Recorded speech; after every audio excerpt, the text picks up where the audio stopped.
घर दुनिया को चुनौती देने वाला दान भगवान अध्याय 2201। दुनिया को चुनौती देने वाला दान भगवान अध्याय 2201। पिछला अध्याय। अगला अध्याय। प्लेवलूम 000 ट्रू विटफल स्क्रीन। जियाओ युलान पहले बाहर चली गई। कुछ देर तक निरीक्षण करने और यह महसूस करने के बाद कि अब कोई खतरा नहीं है, उसने चेन जियांग और अन्य लोगों को बाहर जाने दिया। जब चेन जियांग 6 लोगों के डिंग से बाहर निकला तो उसने देखा कि वहां पूरी तरह से अंधेरा था और वहां एक भी रोशनी नहीं थी। वह महसूस कर सकता था कि उसके पैर नर्म और गीली मिट्टी पर चल रहे थे और उसके पैरों के नीचे से ठंडी हवा का एक झोंका ऊपर उठ रहा था। जियाओ युलान ने अपने आसपास के वातावरण को रोशन करने के लिए फ्लोरोसेंट स्टोन निकाला ताकि दूसरे लोग दबा हुआ महसूस न करें, अन्यथा यह उन्हें उस अंधेरे में असहज महसूस कराएगा। ये पृथ्वी का केंद्र है, कुछ भी नहीं। जियाओ होंके ने झुककर एक मुट्ठी मिट्टी पकड़ी और कहा, मिट्टी बहुत ठंडी है, यहाँ ठंडी क्यों होगी?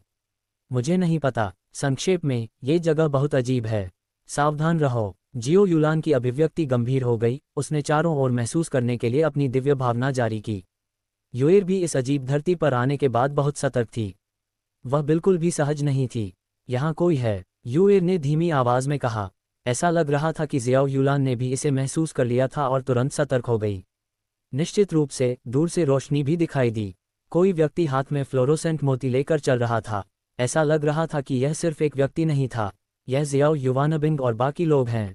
जियाओ युलान ने गहरी आवाज में कहा, आप सभी जल्दी से पीछे हट जाएं। मुझे उनसे निपटने दो। जियो युलान ने उत्सुकता से अपना 6 रियल्स डिंग निकाला, जबकि जियो युवानबिंग और बाकी 8 को एहसास हुआ कि यह जियो युलान था। कुछ शोर मचाने के बाद उन्होंने तुरंत हमला कर दिया। तुम सब जल्दी से चले जाओ। जियो युलान की ताकत शाही उपपत्नी लियान और जियो होंके से कहीं ज्यादा मजबूत थी, और अब जब उनके पास 6 राज्य डिंग हैं तो अगर वह अपनी पूरी ताकत लगाती है तो चेन जियांग और बाकी लोग ही प्रभावित होंगे। चेन जियांग ने तुरंत जियाओ होंके और शाही उपपत्नी लियान को अपनी ओर खींचा, फिर अपनी स्थानिक ऊर्जा का उपयोग करके उन्हें दूर भेज दिया। बहन युलान, मैंने उन्हें पहले ही दूर भेज दिया है। जियो युलान और चेन जियांग दोनों ने माइंड पैलेट ले लिए और जियो युलान ने तुरंत ही वह संदेश भेज दिया जो वह टेलीपोर्टेशन के दौरान उससे कहना चाहता था। जियो युलान ने तुरंत ही सुन लिया कि उसने क्या कहा। समझ गया, तुम लोग यहाँ से दूर रहो, मैं तुम लोगों के साथ जो चाहूँ कर सकता हूँ, जियो युलान ने जवाब दिया। जब चेन जियांग शाही उपपत्नी लियान और शियाओ होंके को लेकर आया और शियाओ युलान से दूर चला गया तो उसने भी देखा कि दूर से तीव्र चमकती रोशनी के फटने आ रहे थे। वे सभी बिजली की धारियां थीं और वे सभी बिजली की शक्तियां थीं जिनका इस्तेमाल शियाओ युलान ने किया था। 6 रियल्स डिंग वास्तव में शक्तिशाली हैं। यदि यह अतीत में होता तो राजकुमारी निश्चित रूप से उन्हें इतने लंबे समय तक रोक नहीं पाती, लेकिन अब राजकुमारी बिल्कुल भी संघर्ष नहीं करती है। जियो होंके ने कहा। युएर अचानक चिल्लाया, कुछ आ रहा है, यह एक इंसान है। 100 अचानक 1 दर्जन लोग यहाँ प्रकट हुए। उनके शरीर सफेद रोशनी से चमक रहे थे। उन्होंने चेन जियांग और अन्य 2 को घेर लिया, जिससे पूरा स्थान रोशन हो गया। ये सब आप ही हैं, शाही उपपत्नी लियान ने ठंडे स्वर में कहा। क्या आपको सच में लगता है कि आप उन खजानों को प्राप्त कर सकते हैं? भले ही आप दोनों दूसरे तीसरे दर्जे के दिव्य राजा से हैं, लेकिन जियो युवानबिंग की नज़र में आप सिर्फ कुत्तों का एक झुंड हैं। चेन जियांग को तुरंत समझ में आ गया कि ये लोग किसका पीछा कर रहे थे। वे सभी तीसरे दर्जे के दिव्य राजा थे और जियो युवानबिंग के अधिक शक्तिशाली अधीनस्थ भी थे। हम प्रथम राजकुमार के प्रति वफादार हैं और मैं उनका वफादार अधीनस्थ हूँ।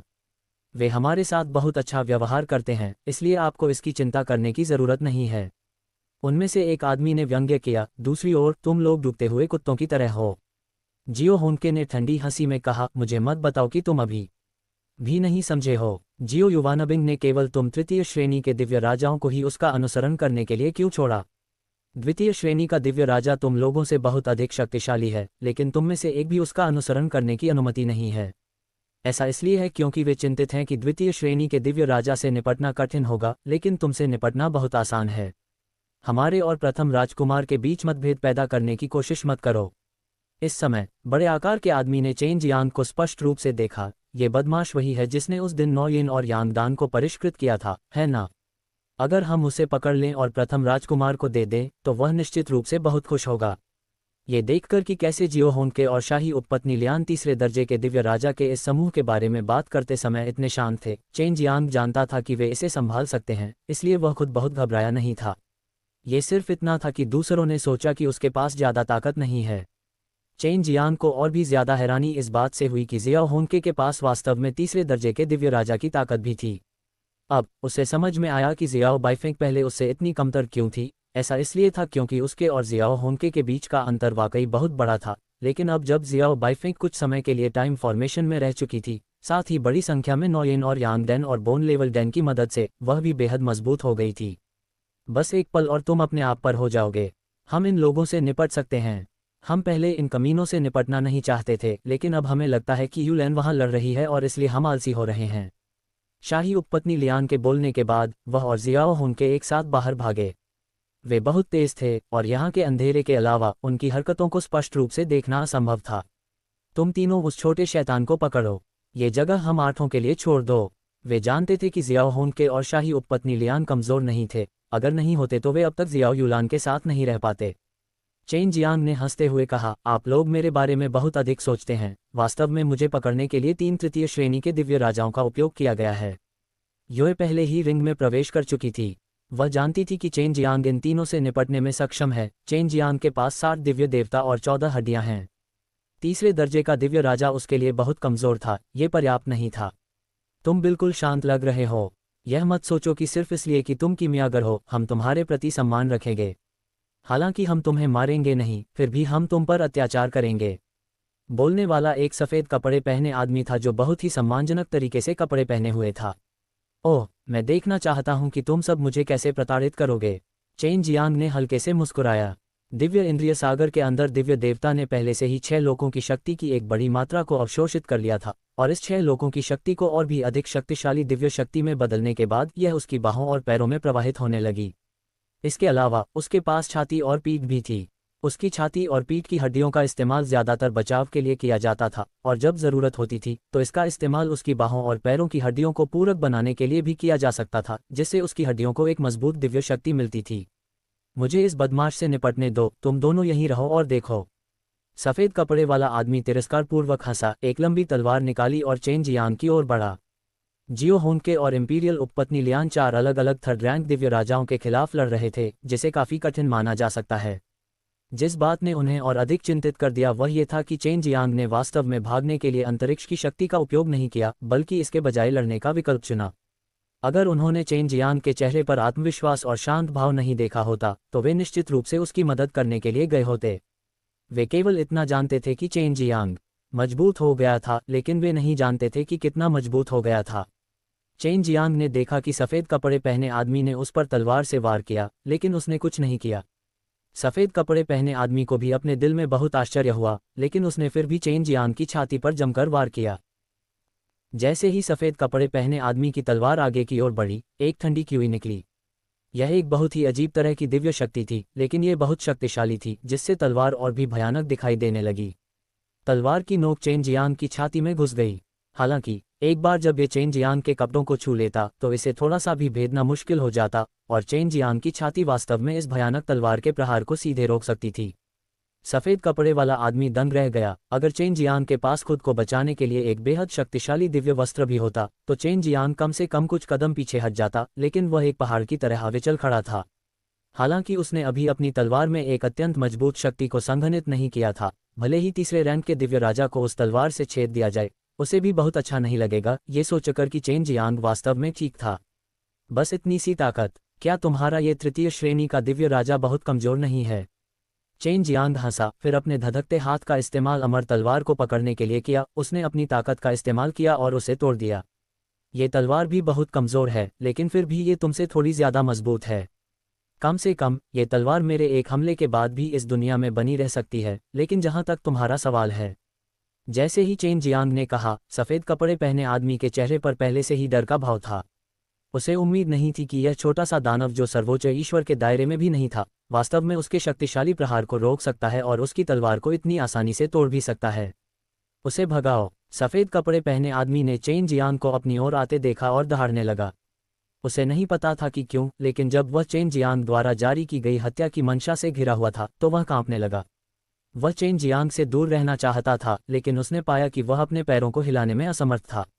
जब उन्होंने चेन जियांग को सफ़ेद कपड़े पहने आदमी की तलवार तोड़ते देखा तो उन्होंने तुरंत अपनी दिव्य शक्ति को सक्रिय कर दिया।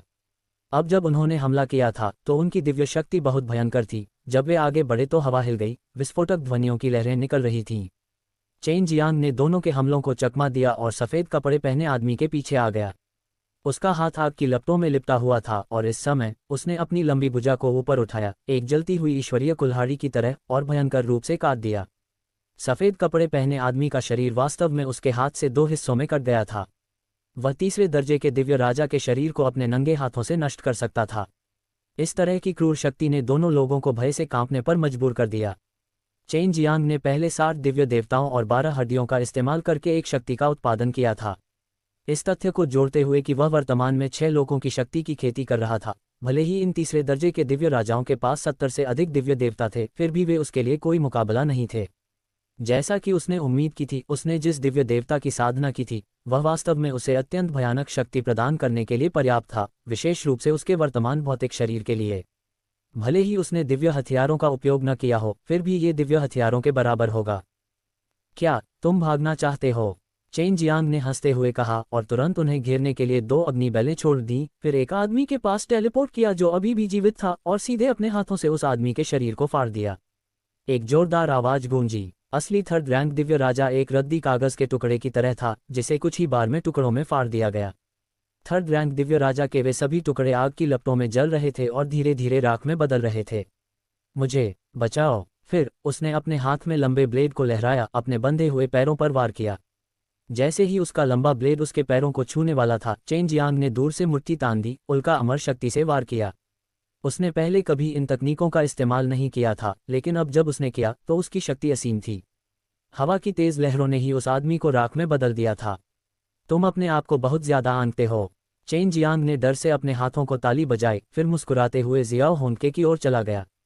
अभी कुछ देर पहले वह अभी भी चेन जियांग को भाग जाने के लिए कह रही थी, लेकिन उसने चेन जियांग के इतने भयानक होने की उम्मीद नहीं की थी। इस तरह के तीसरे दर्जे के दिव्य राजा को मारना घास काटने जितना आसान था। तुम क्या कर रहे हो? ये हमारा युद्ध क्षेत्र है, यहाँ से चले जाओ। अगर तुम इसमें शामिल होगे तो तुम निष्पक्षता को तोड़ दोगे। एक बूढ़ा आदमी दहाड़ा। जब चेन जियांग कदम दर कदम आगे बढ़ा तो उसका दिल लगातार कांप रहा था। वे सभी व्यक्तिगत रूप से चेन जियांग को 3 तीसरे दर्जे के दिव्य राजाओं को मारते हुए देख चुके थे। चेन जियांग ने ठहाका लगाते हुए कहा, आप लोग इस समय एक महिला के खिलाफ 4 पुरुषों से लड़ रहे हैं, क्या ये वास्तव में उचित है? उसकी हंसी अभी भी दूर तक गूंज रही थी जब वह गायब हो चुका था। वह बूढ़े आदमी के पीछे पहुंच चुका था और अपने जलते हुए हाथ के जोरदार प्रहार से उसने बूढ़े आदमी की छाती को छेद दिया। वृद्ध व्यक्ति के चीखने के बाद उसके शरीर में लगी लपटें बढ़ गईं और काले टुकड़ों में फट गईं। जब बाकी तीनों ने देखा कि बूढ़े आदमी को मार दिया गया है तो वे बहुत डर गए और भागना चाहते थे। इससे जियो होंके को एक बड़े आकार के आदमी के गले में चाकू भोंकने का मौका मिल गया।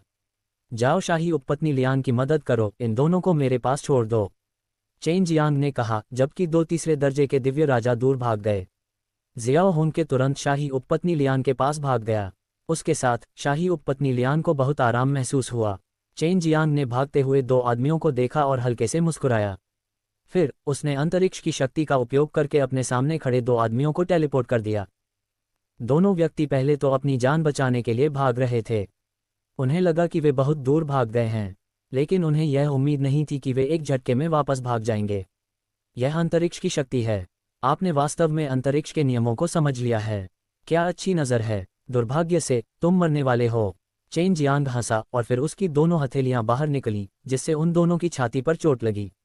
उल्का अमर शक्ति उसकी हथेलियों से बाहर निकली और एक जोरदार आवाज हुई। विस्फोट के कारण दोनों लोगों के शरीर भी चकनाचूर हो गए। पीछे हटो। जब चारों लोगों ने देखा कि 4 और लोग मर चुके हैं तो वे और भी अधिक भयभीत और बेचैन हो गए। चेन जियांग ने तुरंत एक अंतरिक्ष क्षेत्र सक्रिय कर दिया, जिसने इन 4 तृतीय श्रेणी के दिव्य राजाओं को अपने भीतर घेर लिया और उन्हें बाहर भागने में असमर्थ बना दिया। जब वे चारों भागने की कोशिश कर रहे थे, उनमें से 2 को और शाही उपपत्नी लियान ने मार डाला। स्थानिक कारावास। चेन जियांग ने अपनी तकनीक को अंजाम देने के बाद वे दोनों लोग बिल्कुल भी हिल नहीं सकते थे। शाही उपपत्नी लियान और जियो होंके भी तुरंत उड़कर उनके पास पहुंचे और उन्हें मार डाला। ठीक है, कितनी तेज। चेन जियांग ने हंसते हुए कहा, तुम लोग बहुत शक्तिशाली नहीं हो। बेटे, तुम्हारे पास वास्तव में कितना दिव्य देवता है। शाही उपपत्नी लियान दौड़कर आए और चेन जियांग की छाती पर चुटकी ली। तुमने वास्तव में कमजोरी का अभिनय किया। तुम छोटे झूठे, तुमने मुझे तुम्हारे लिए चिंतित कर दिया। आपके पास कम से कम 80 दिव्य देवता हैं। केवल दूसरे दर्जे का दिव्य राजा ही इन 10 या उससे ज्यादा लोगों से आसानी से निपट पाएगा। जियाओ होंके ने कहा। वह खुद 70 से ज्यादा दिव्य देवताओं वाली सिर्फ तीसरी श्रेणी की दिव्य राजा थी। शाही उपपत्नी लियान उससे थोड़ी अधिक शक्तिशाली थी और उसकी हड्डियां थोड़ी अधिक थीं, लेकिन एक ही समय में 4 अधिक शक्तिशाली तृतीय श्रेणी के दिव्य राजाओं से निपटने के लिए अधिक से अधिक वे मारे नहीं जाएंगे और उन्हें हराना उनके लिए आसान नहीं होगा। युवा रिंग से बाहर भागी। ये बहुत अच्छी लड़ाई थी, मुझे लगा कि मैं भी इसमें शामिल हो जाऊंगी। क्या छोटी बिल्ली भी बहुत मजबूत है? शाही उपपत्नी लियान ने उसे छूकर पूछा। मैं भी इसमें अच्छा हूँ, मुझे नीचा मत समझो। युए हंसा। मैं तुम सबसे ज्यादा ताकतवर हूँ। क्या ये सच है? जियाओ होंके को यकीन नहीं हुआ। बाइडू सर्च फॉर टाइटल जोड़ 800 टेल नेट। हाँ सर, युएर ने जवाब दिया और कुछ बार में आया भी। उसके मनमोहक रूप को देखते हुए वह उनसे बिल्कुल भी बेहतर नहीं लग रही थी। चेन जियांग ने दूर तक देखा। अभी अभी हुई लड़ाई के दौरान हवा में भयानक लहरें उठ रही थीं और जियाओ युलान ने 4 प्रथम श्रेणी के दिव्य राजाओं और 4 महान राष्ट्रीय गुरुओं से लड़ने के लिए 6 लोगों के डिंग पर भरोसा किया था। ये देखा जा सकता था कि 6 लोगों के डिंग ने उसे बहुत शक्तिशाली शक्ति दी थी। एक साथी पहले ही मारा जा चुका है। राजकुमारी युलैन अब वास्तव में शक्तिशाली है। यू एर ने उत्तर दिया, यदि यह जारी रहा तो हम अगले 8 या 10 दिनों की लड़ाई के बाद परिणाम निर्धारित कर पाएंगे। चेन जियांग ने कहा, युए एर, क्या आपको लगता है कि मैं अतीत में आपकी मदद कर सकता हूँ? युएर ने एक पल सोचा और कहा, हम कोशिश कर सकते हैं। भले ही हम मदद न कर सकें, हम उसे रोकेंगे नहीं। क्या तुम सचमुच वहां जा रहे हो? शाही उपपत्नी लियान थोड़ा चिंतित थी। मम्मा, तुम यहीं रुको, हम ठीक हो जाएंगे। चेन जियांग के बोलने के बाद वह टेलीपोर्ट होते हुए युए एर को साथ ले आया। अन्य 7 के करीब पहुंचने के बाद चेन जियांग ने पाया कि जियो युलान कुछ 6 रियल्स डिंग को नियंत्रित कर रहा था ताकि वे उन पर पागलपन से हमला कर सकें। हर बार जब वे टकराते थे तो वे बहुत मजबूत बल छोड़ते थे और वे 7 लोग केवल तभी विरोध कर पाते थे जब वे बहुत मजबूत शक्ति का उपयोग करते थे। चेन जियांग ने देखा कि जमीन पर कई टुकड़े थे, वे सभी दिव्य हथियारों और अरेस क्लास उपकरण के टुकड़े थे जिन्हें जियो युलान के साथ लड़ रहे 8 लोगों ने बाहर निकाला था, लेकिन उन सभी को जियो युलान ने अपने 6 लोगों डिंग का उपयोग करके नष्ट कर दिया था। बूम! एक बूढ़े व्यक्ति ने दिव्य कड़ाही में से एक पर बमबारी की जिससे उसमें से शक्तिशाली प्रकाश निकला। उसके चारों ओर का अंधकार जगमगा उठा जिससे सच्ची ऊर्जा की लहर पैदा हुई। बिजली चमकी और दिव्य कड़ाही में एक शक्तिशाली बल भी था जो जब भी हमला करता तो फूट पड़ता। जियाओ युलान हवा में तैर रही थी, उसके लंबे बाल और सफ़ेद पोशाक अस्त व्यस्त तरीके से नाच रही थी। 6 लोगों की डिंग उसके साथ विलीन हो गई थी और वह उसे नियंत्रित कर रही थी जैसा वह चाहती थी, साथ में बदल गई जो उसके अंगों की तरह थे। अपनी इच्छा का पालन करते हुए उसने अन्य 7 लोगों के साथ लड़ाई की, बार बार भयंकर टकराव किए और यहाँ तक कि उन्हें दबा भी दिया जिससे 7 लोगों के लिए एक बड़ा खतरा पैदा हो गया। जियो युलान, ऐसा मत सोचो कि हम इस बारे में नहीं जानते। तुम अभी सिर्फ अपनी जान बचाने के लिए संघर्ष कर रहे हो। दिव्य कड़ाही से इतनी शक्तिशाली शक्ति निकलने के लिए तुम्हारे शरीर ने बहुत ऊर्जा खर्च की होगी। देखते हैं तुम कितने समय तक टिक पाते हो। एक सुंदर मांसल आदमी ठहाके लगाकर हंसा। वह बहुत शांत था, भले ही उनके पक्ष में एक प्रथम श्रेणी का दिव्य राजा मर गया था। जियाओ युलान ने कुछ नहीं कहा, उसने दिव्य भट्टी को नियंत्रित करने पर ध्यान केंद्रित किया। हर बार जब दिव्य भट्टी हमला करती तो वे उसे रोक देते। अगर वह अपना हमला रोक देती तो वे 7 उसके पास आ जाते जिसका उस पर बहुत बड़ा प्रभाव पड़ता। मुश्किल और शक्तिशाली दिव्य कड़ाही का सामना करते हुए उन 7 ने अपनी हिफाजत कम करने की हिम्मत नहीं की, क्योंकि अभी अभी उनमें से एक लापरवाह हो गया था और उसने जियाओ युलान पर बेतहाशा हमला करना चाहा था। बचाव करने के बजाय उनके शरीर दिव्य कड़ाही से टकरा गए और एक पल में फट गए। चेन जियांग दूर से देख रहा था, लेकिन न तो जियो युलान और न ही 7 अन्य लोगों ने उसके आगमन पर ध्यान दिया। स्थानिक कारावास का उपयोग करने के बारे में आप क्या सोचते हैं? क्या किसी विशेषज्ञ को इतनी ताकत से बंद करना संभव है? चेन जियांग ने युए एर से पूछा। अगर तुम और मैं साथ मिलकर काम करते हैं तो हम कुछ प्रभाव डाल पाएंगे। अभी युलैन लड़ाई पर बहुत ध्यान केंद्रित कर रही है और वह किसी भी समय इन 7 पर नजर रख पाएगी। जब वह समय आएगा तो वह निश्चित रूप से हमारे हमलों में हमारी सहायता करने में सक्षम होगी। उसने अंतरिक्ष की शक्ति का भी उपयोग किया जिससे काफी स्थानिक दिव्य देवता संघनित हो गए। तुम मेरी अंतरिक्ष की शक्ति को अवशोषित करने की तैयारी कर रहे हो? चेन जियांग ने सिर हिलाया। युए एर की स्थानिक ऊर्जा पहले ही उसके शरीर में प्रवेश कर चुकी थी और युए एर ने कहा, मैं तैयार हूं। मैं एक ही बार में सब कुछ छोड़ दूंगी और फिर तुम्हारी स्थानिक ऊर्जा के साथ मिल जाऊंगी। ठीक है। चेन जियांग ने एक गहरी सांस ली, फिर तुरंत महसूस किया कि युए एर की अंतरिक्ष की शक्तिशाली ऊर्जा उसके शरीर में प्रवेश कर रही है, जो उसने छोड़ी थी उसके साथ मिल रही है। जिस क्षण वे एक साथ जुड़े, स्थानिक ऊर्जा की शक्ति असाधारण रूप से मजबूत थी। चेन जियांग अपने दिल में काफी हैरान था, युए एर की शक्ति वास्तव में उससे कहीं अधिक मजबूत थी। चेन जियांग ने मूल रूप से जियाओ युवानबिंग को लॉक करने की योजना बनाई थी, लेकिन उसने देखा कि जियाओ युवानबिंग उन सभी में सबसे शांत थी। ये देखा जा सकता था कि जियाओ युवानबिंग की ताकत अपेक्षाकृत मजबूत थी और फिर यह उन महान राष्ट्रीय मास्टर्स होंगे जो बहुत मजबूत थे। इसलिए उसने अपना लक्ष्य एक मध्यम आयु वर्ग के व्यक्ति पर केंद्रित किया, जिसके चेहरे पर बहुत गंभीरता थी और वह पसीने से लथपथ था। ये तुम हो। जिस क्षण चेन जियांग ने निशाना साधा, उसने एक विचार के साथ अपने विचार जियो युलान को प्रेषित किए। जियाओ युलान ने तुरंत चेन जियांग के विचार को स्वीकार कर लिया। इस समय उसने पहले से ही मध्यम आयु वर्ग के व्यक्ति के चेहरे को बदलते देखा था। वह पहले से ही चेन जियांग की स्थानिक ऊर्जा से सीमित था। उसी क्षण 6 लोगों का डिंग, जिसे जियो युलान नियंत्रित कर रहा था, निर्दयतापूर्वक और हिंसक रूप से टूट पड़ा। बूम!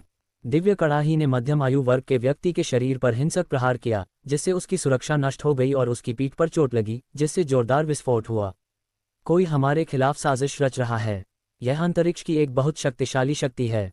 जियाओ युवानबिंग ने भौहें सिकुड़ते हुए कहा, सभी सावधान रहें। एक विशेषज्ञ छाया से उसकी मदद कर रहा है। चेन जियांग ने गहरी सांस ली और हंसते हुए कहा, युए, दूसरी लहर के लिए तैयार हो जाओ। जियाओ युलान भी अपने दिल में बहुत हैरान थी। उसे उम्मीद नहीं थी कि यह वास्तव में चेन जियांग की स्थानिक शक्ति थी। चेन जियांग के स्थानिक स्थान के लिए वास्तव में 90 दिव्य देवता के साथ एक विशेषज्ञ को सील करने में सक्षम होना। हालांकि यह केवल एक छोटा सा पल था, लेकिन इसने उसे मौत के घाट उतारने के लिए पर्याप्त समय दिया।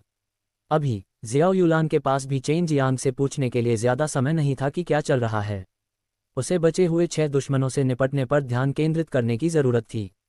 चेन जियांग और युएर ने ऊर्जा की दूसरी लहर को संघनित करना शुरू कर दिया। जैसे ही वे इसे छोड़ने वाले थे, एक अत्यंत भयावह स्थानिक लहर अचानक प्रकट हुई। क्या हो रहा है? क्या यह उनका बचाव था? ये स्थानिक ऊर्जा बहुत भयानक है। चेन जियांग सदमे में चिल्लाया। चेन जियांग, क्या यह आपकी शक्ति है? जियो युलान को लगा कि यह शक्ति महान थी और इस पर विश्वास करना थोड़ा कठिन था, क्योंकि स्थानिक ऊर्जा की यह ऊर्जा बहुत भयानक थी, मानो ये सब कुछ नष्ट कर सकती थी। यह मैं नहीं हूँ, सावधान रहो। क्योंकि चेन जियांग ने स्थानिक नियमों की शक्ति को समझ लिया था, वह एक शक्तिशाली लहर की तरह आक्रमण करने वाले अंतरिक्ष की भयावह शक्ति को महसूस करने में सक्षम था। वह शक्ति आ रही है। बहन युलान, मेरा विरोध मत करो, मैं तुम्हें यहाँ ले आऊंगा। चेन जियांग ने संघनित स्थानिक ऊर्जा जारी की और जियो युलान को अपनी तरफ टेलीपोर्ट किया। उसके बाद वह जियो युलान को लाया और इंपीरियल कॉन्सुबिन लियान और जियो होनके की तरफ टेलीपोर्ट किया। युएर ने घबराकर चिल्लाया, अभी अभी वह छठा भाई आदमी चला गया, मारा गया। जियाओ युलान का चेहरा बदल गया और उसने तुरंत पूछा, चेन जियांग, क्या तुम इस जगह से टेलीपोर्ट कर सकते हो? वह स्थानिक ऊर्जा महान दाव की शक्ति होनी चाहिए। ये पृथ्वी का मूल है और कुछ भी हो सकता है। नहीं, अभी पृथ्वी का पूरा केंद्र स्थानिक ऊर्जा की एक लहर से घिरा हुआ है। इसलिए हम केवल यहाँ टेलीपोर्ट कर सकते हैं, पृथ्वी के केंद्र से बाहर नहीं निकल सकते। युए ने कहा, वे आ रहे हैं, सावधान रहें। अचानक आई वह स्थानिक लहर पहले ही आ चुकी थी, जिसने चेन जियांग और बाकी लोगों को तुरंत डुबो दिया। जब ऊर्जा की वह लहर ऊपर आई, तो चेन जियांग को केवल यह महसूस हुआ कि उसका शरीर बर्फ की तरह ठंडा हो गया है। उसे दर्द नहीं हो रहा है, लेकिन फिर उसकी आंखें चमक उठीं, मानो उसे किसी दूसरे स्थान पर भेज दिया गया हो। चेन जियांग जमीन पर लेट गया। तीखी धूप की वजह से उसके लिए अपनी आंखें खोलना मुश्किल हो गया। हालांकि यहाँ 3 सूरज थे, इसलिए सूरज की रोशनी बहुत तेज थी। यह ऐसी दुनिया नहीं थी जिससे वह परिचित था। जब चेन जियांग ने देखा कि आकाश में 3 सूरज हैं, तो वह तेजी से उछल पड़ा और चारों ओर देखने लगा। इस समय वह एक छोटी पहाड़ी की चोटी पर था। पहाड़ी कोमल फूलों से ढकी हुई थी और आसपास के खेत रंग बिरंगे फूलों से भरे हुए थे, जिससे फूलों का एक समुद्र बन गया था। ये कौन सी जगह है? चेन जियांग ने खुद से पूछा। युए एयर रिंग के अंदर से भागकर बाहर आ गई। अभी अभी वह बेचैनी से चेन जियांग की रिंग के अंदर छिपी थी। मुझे उम्मीद नहीं थी कि यह इस तरह से होगा। आप सभी अलग हो गए हैं। उस स्थानिक तरंग का उपयोग विशेष रूप से लोगों को इस स्थान पर ले जाने के लिए किया गया था। यदि आपको पहले पता होता, तो आप यूलैन और अन्य लोगों को रिंग में प्रवेश करने देते ताकि आप अलग न हो जाएं। जब लिटिल मून बाहर आए और उसने आकाश में 3 सूर्यों को देखा, तो वह भौहें सिकुड़े बिना नहीं रह सकी। क्या अजीब जगह है। ये बहुत गर्म है और ये साधारण पौधे इतने अच्छे से उगते हैं। युए जमीन पर कूद पड़ी और फूलों के समुद्र में इधर उधर दौड़ने लगी। उसे भी ये खूबसूरत फूल बहुत पसंद थे। चेन जियांग, तुम कहाँ हो? चेन जियांग को अचानक अंदर से जियो युलान की आवाज़ सुनाई दी। चेन जियांग ने तुरंत उस जगह का विवरण शियाओ युलान को दिया, फिर पूछा, तुम्हारे बारे में क्या? क्या तुम शाही उपपत्नी लियान बड़ी बहन होनके के साथ रहे हो? हम साथ हैं। शायद ऐसा इसलिए था क्योंकि आखिरी क्षण में मैंने अचानक उनके हाथ पकड़ लिए थे, इसलिए हम अलग नहीं हुए। हम एक जंगल में हैं और हम 3 सूरज देख सकते हैं। ज़ियाओ युलान ने कहा, रात तक प्रतीक्षा करें, फिर हम सितारों की दिशा निर्धारित कर सकते हैं। आकाश में 3 सूर्य क्रमशः 3 अलग अलग स्थानों पर हैं, वे दिशा निर्धारित करने के लिए पूरी तरह से असमर्थ हैं। ठीक है, चलो इसके बारे में बाद में बात करते हैं।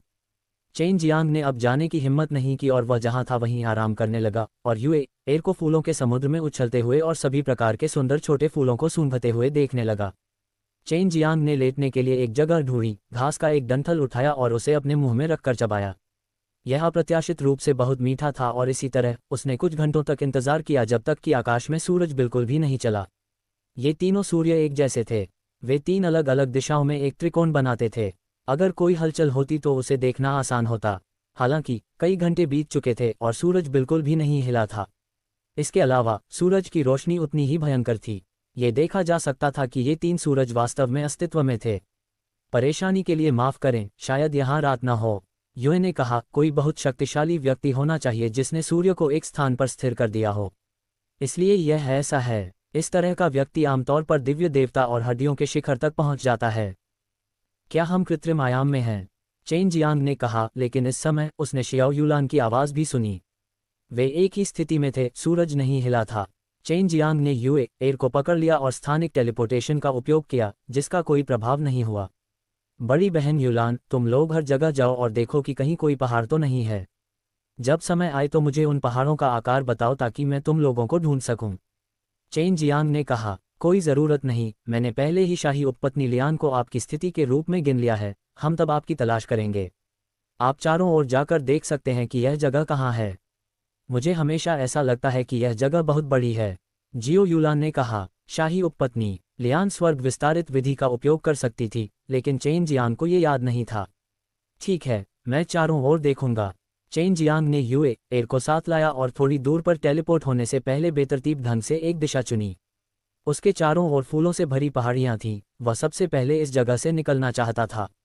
ये जगह क्या है? दिव्य आत्मा की आभा भी काफी घनी है, ये दिव्य कड़ाही राष्ट्र की तुलना में किसी भी तरह से कमजोर नहीं है, युए ने कहा। चेन जियांग ने आधे दिन तक टेलीपोर्ट किया और फिर आखिरकार फूलों के समुद्र से बाहर निकलकर एक बंजर पहाड़ में प्रवेश किया। उजाड़ पहाड़ से गुजरने के बाद वह अपने सामने एक छोटे पहाड़ से मिला। क्या यहाँ कोई और भी है? ऐसा लगता है कि यहाँ काफ़ी लोग हैं, अन्यथा हमें इस रास्ते पर नहीं चलना पड़ता। चेन जियांग ने सड़क की ओर देखा, सुखद आश्चर्य हुआ और फिर वह सड़क के साथ साथ दौड़ पड़ा। कुछ ही देर बाद उसे एक छोटा सा शहर दिखा। इस तरह की जगह पर लोग थे और उनमें से काफ़ी लोग थे। वह इतना मजबूत नहीं है, वह तो बस एक नश्वर प्राणी जैसा है। युए ने पूछा, ये कैसी दुनिया है? ध्यान आकर्षित न करने के लिए वह रिंग में उतर गई। चेन जियांग के छोटे शहर में प्रवेश करने के बाद सड़कों पर हर कोई उसे देख रहा था, क्योंकि छोटे शहर में केवल कुछ ही लोग थे। उसका चेहरा बहुत अपरिचित लग रहा था, इसलिए लोगों का उसे देखना सामान्य था। चेन जियांग ने यह भी देखा कि यहाँ के लोगों द्वारा इस्तेमाल किया जाने वाला पैसा एक पारदर्शी छोटा मोती था जो चावल के दाने के आकार का था। मूल रूप से उसने सोचा कि वे यहाँ शेन युआन पत्थर का उपयोग कर रहे थे ताकि वह चीज़ें खरीदने का नाटक कर सके, फ़ोन रख सके और कुछ चीज़ों के बारे में पूछ सके। इस जगह पर अमीर और गरीब दोनों थे। जब चेन जियांग सड़कों पर चलता था तो वह कुछ ज़्यादा ही क्रूर दिखने वाले लोगों को आलीशान कपड़े पहने हुए देखता था। जब यहाँ के लोग इस तरह के लोगों को देखते थे तो वे सब दूर चले जाते थे।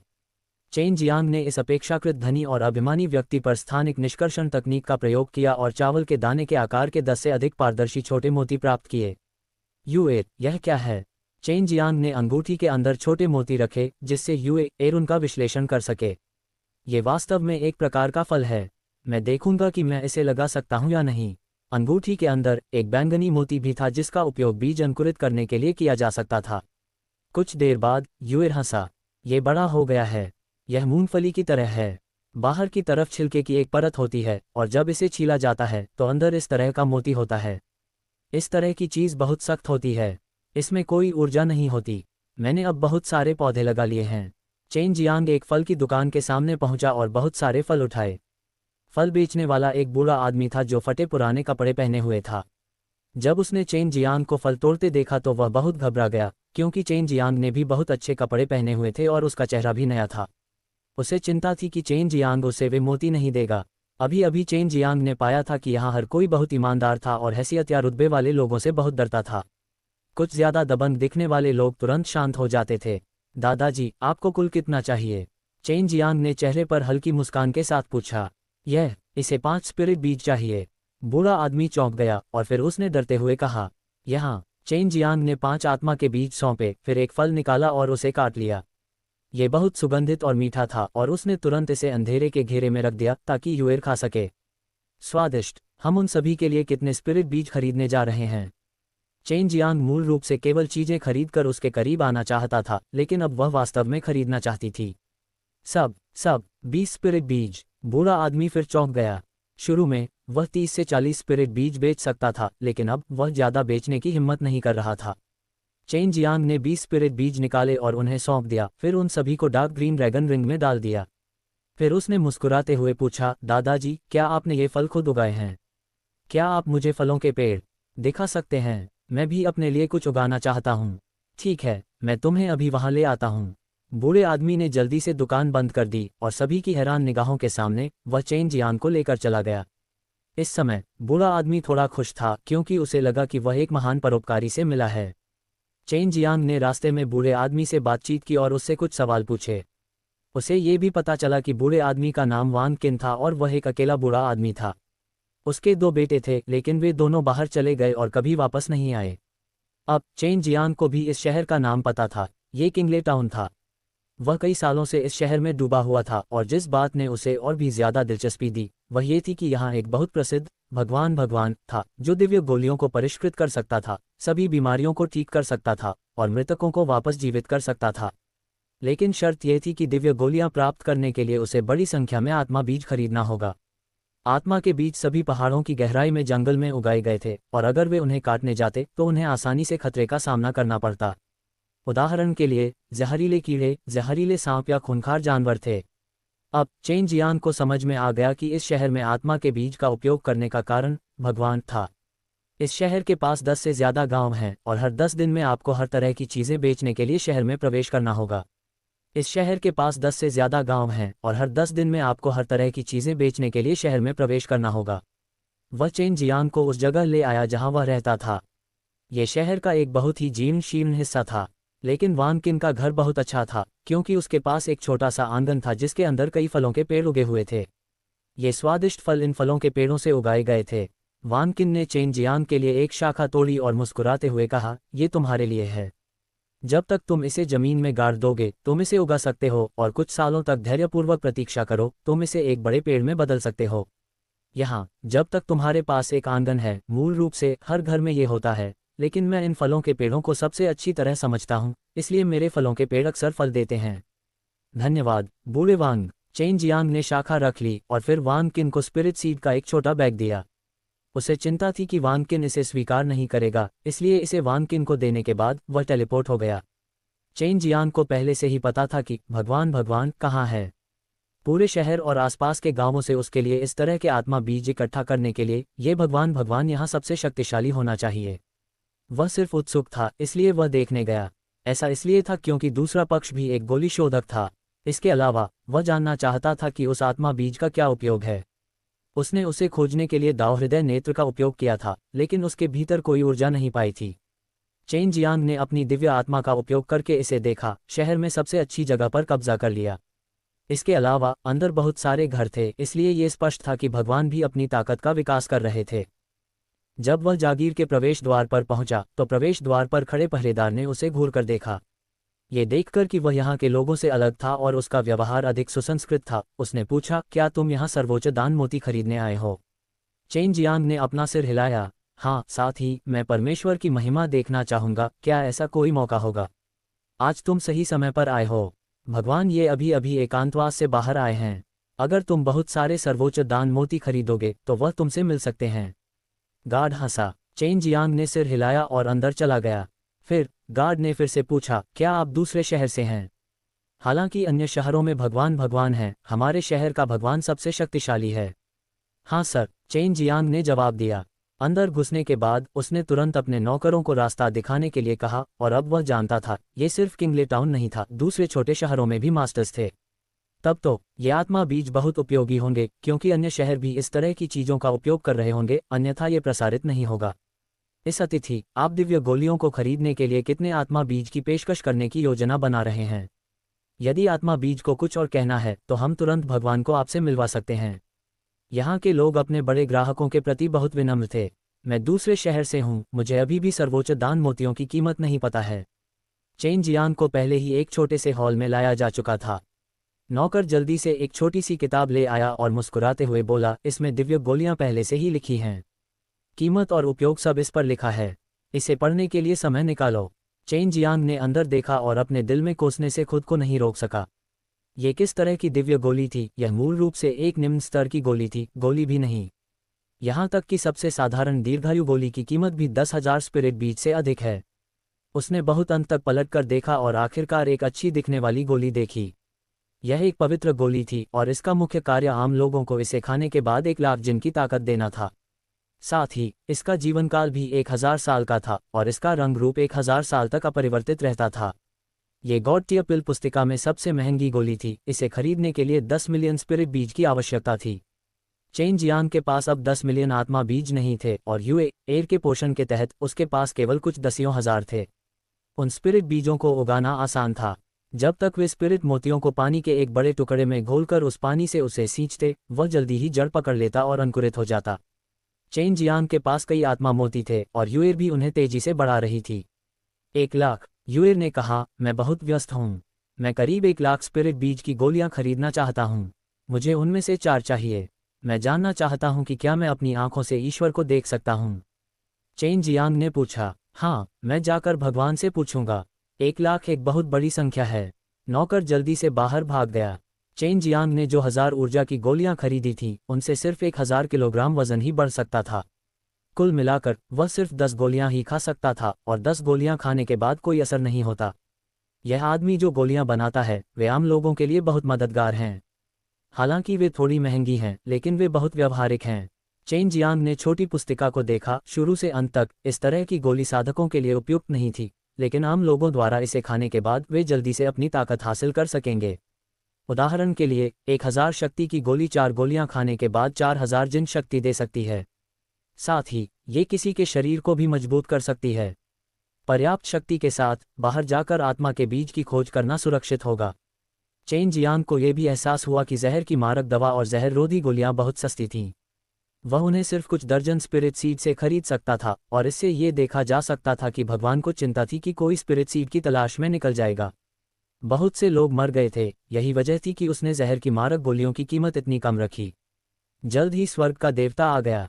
उसने साफ सुथरा लबादा पहना हुआ था और हालांकि उसके लंबे सफ़ेद बाल थे, फिर भी वह बहुत जवान दिख रहा था। उसके चेहरे पर हल्की सी मुस्कान थी जो एक अथाह एहसास दे रही थी। बहुत ताकतवर। इस आदमी के पास वास्तव में 70 से ज्यादा दिव्य देवता हैं। चेन जियांग अपने दिल में बेहद हैरान था। इस शहर के सभी लोग नश्वर थे, लेकिन ये देवता वास्तव में इतना शक्तिशाली था। उसे संदेह था कि यह भगवान शायद वही है। उसे किसी रहस्यमयी अंतरिक्षीय तरंग द्वारा यहाँ लाया गया होगा और वह बहुत लंबे समय के लिए यहाँ आया होगा।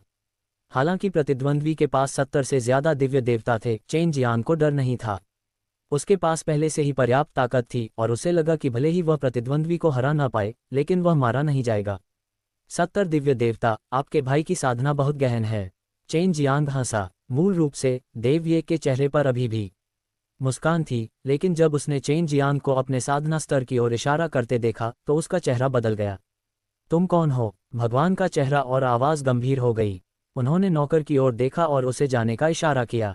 जब चेन जियांग ने देखा कि भगवान सतर्क हो गए हैं, तो वह थोड़ा मुस्कुराया और एक शांगपिन हड्डी का लेवल 10 निकाला। वह देखना चाहता था कि दूसरा पक्ष किस लेवल पर है ताकि वह पहचान सके कि यह किस तरह की दिव्य गोली है। बोन लेवल 10 भी उच्च गुणवत्ता का है। भगवान ने चौंक कर कहा। उसकी अभिव्यक्ति भी बहुत गर्म हो गई। वह बता सकता था कि चेन जियांग का कोई दुर्भावनापूर्ण इरादा नहीं था और उसने उसे पहचाना भी नहीं। मैं यहाँ इसलिए आया क्योंकि मैं, चेन जियांग, गलती से इस दुनिया में आ गया, इस शहर को पाया, भाई के मामले के बारे में सुना और यहाँ आ गया।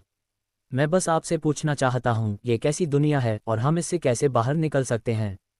चेन जियांग ने बहुत विनम्रता से पूछा। यह एक लंबी कहानी है। आपको दिव्य राष्ट्रों का कीमियागर होना चाहिए, है ना? मैं मूल रूप से स्वर्ग के शक्तिशाली दिव्य राष्ट्रों का कीमियागर था। मेरा नाम लू शाओयंग था। उस समय मैंने अपने गुरु के साथ अन्वेषण करने के लिए पृथ्वी के केंद्र में प्रवेश किया, लेकिन कौन जानता था कि मैं इस स्थान पर आऊंगा। मेरे गुरु की मृत्यु 20,000 वर्ष की छोटी उम्र में हो गई। हालांकि वह बहुत शक्तिशाली थे, फिर भी वे मृत्यु से बच नहीं सके।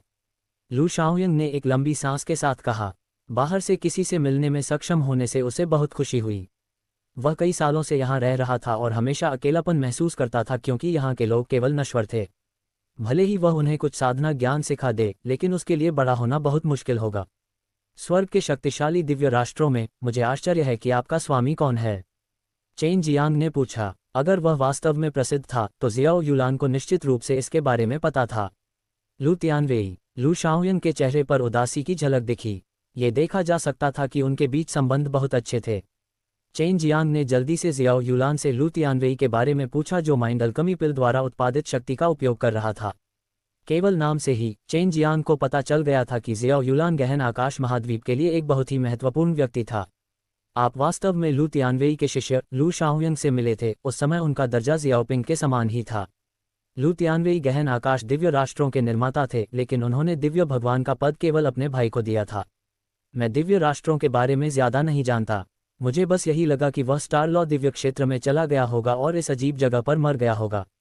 जियो युलान को यह जानकर बहुत आश्चर्य हुआ कि चेन जियांग लू शाओयंग से मिला था। क्या ये संभव है कि 9 देव राष्ट्र का मूल इस रहस्यमयी दुनिया की ओर ले जा सकता है? यदि ऐसा है तो अन्य दिव्य राष्ट्रों के लोग पहले से ही यहाँ मौजूद हो सकते हैं। 9 दिव्य प्रभुओं के चले जाने के बाद बिछाया गया जाल। बहुत संभावना है कि तुम्हें मेरे पहले आने का इंतजार करना पड़ेगा, शियाओ युलान ने कहा। उसके भी चेन जियांग जैसे ही विचार थे। लू शाओयंग ने देखा कि चेन जियांग ने एक शब्द भी नहीं कहा और पूछा, क्या सर ने मेरे मालिक के बारे में सुना है? ये संभव है कि उसे ये भी महसूस हुआ हो कि गहन आकाशीय दिव्य राष्ट्र अब अस्तित्व में नहीं है। आखिरकार उसका स्वामी गहन आकाशीय महाद्वीप का महान राष्ट्रीय गुरु था। सबको लगा कि तुम्हारा गुरु तुम्हारे साथ स्टार लॉ डिवाइन दायरे में चला गया है। मैंने कभी नहीं सोचा था कि तुम ऐसी जगह फंस जाओगे।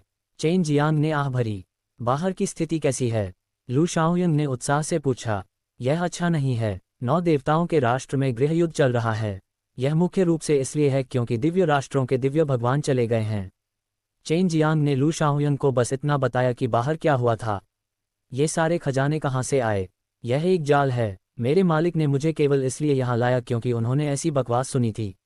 मैंने सुना है कि मेरे जैसे बहुत से लोग हैं जो गलती से इस जगह में प्रवेश कर गए हैं। बस बात यह है कि आमतौर पर हमारा कोई संबंध नहीं होता। लू शाओयंग भी 9 देवताओं के राष्ट्र से संबंधित मामलों के बारे में सुनकर बहुत प्रभावित हुआ। ऐसा इसलिए था क्योंकि वह बहुत पहले ही गहन आकाश महाद्वीप को छोड़ चुका था और उसके मन में दिव्य राष्ट्रों के लिए भावनाएं थीं। हालांकि चूंकि उसका स्वामी अब मर चुका था, इसलिए भले ही दिव्य राष्ट्र उसे मिटा दें, लेकिन वह इसके बारे में ज्यादा नहीं सोचता था। और ठीक है भाई लू, इन आत्मा बीज का क्या उपयोग है? मैंने सुना है कि अन्य शहरों में भी आपकी तरह आत्मा बीज हैं। चेन जियांग ने मुट्ठी भर आत्मा बीज निकाले और उत्सुकता से पूछा। मुझे इसके बारे में भी नहीं पता। मैंने मुख्य रूप से इन स्पिरिट सीड का इस्तेमाल दिव्य औषधियों के लिए किया था। मास्टर और मैं कई सालों से कोई दिव्य औषधि नहीं खोज पाए हैं। हमारी दिव्य औषधियां बहुत जल्दी खत्म हो गईं और मास्टर जानते हैं कि वे इन्हें ज्यादा समय तक नहीं रख सकते। इसलिए मैंने अपने पास मौजूद सभी गोलियों का इस्तेमाल किया। बाद में जब बूढ़ा आदमी चला गया तो मैंने खुद ही दिव्य दवाओं की खोज जारी रखी।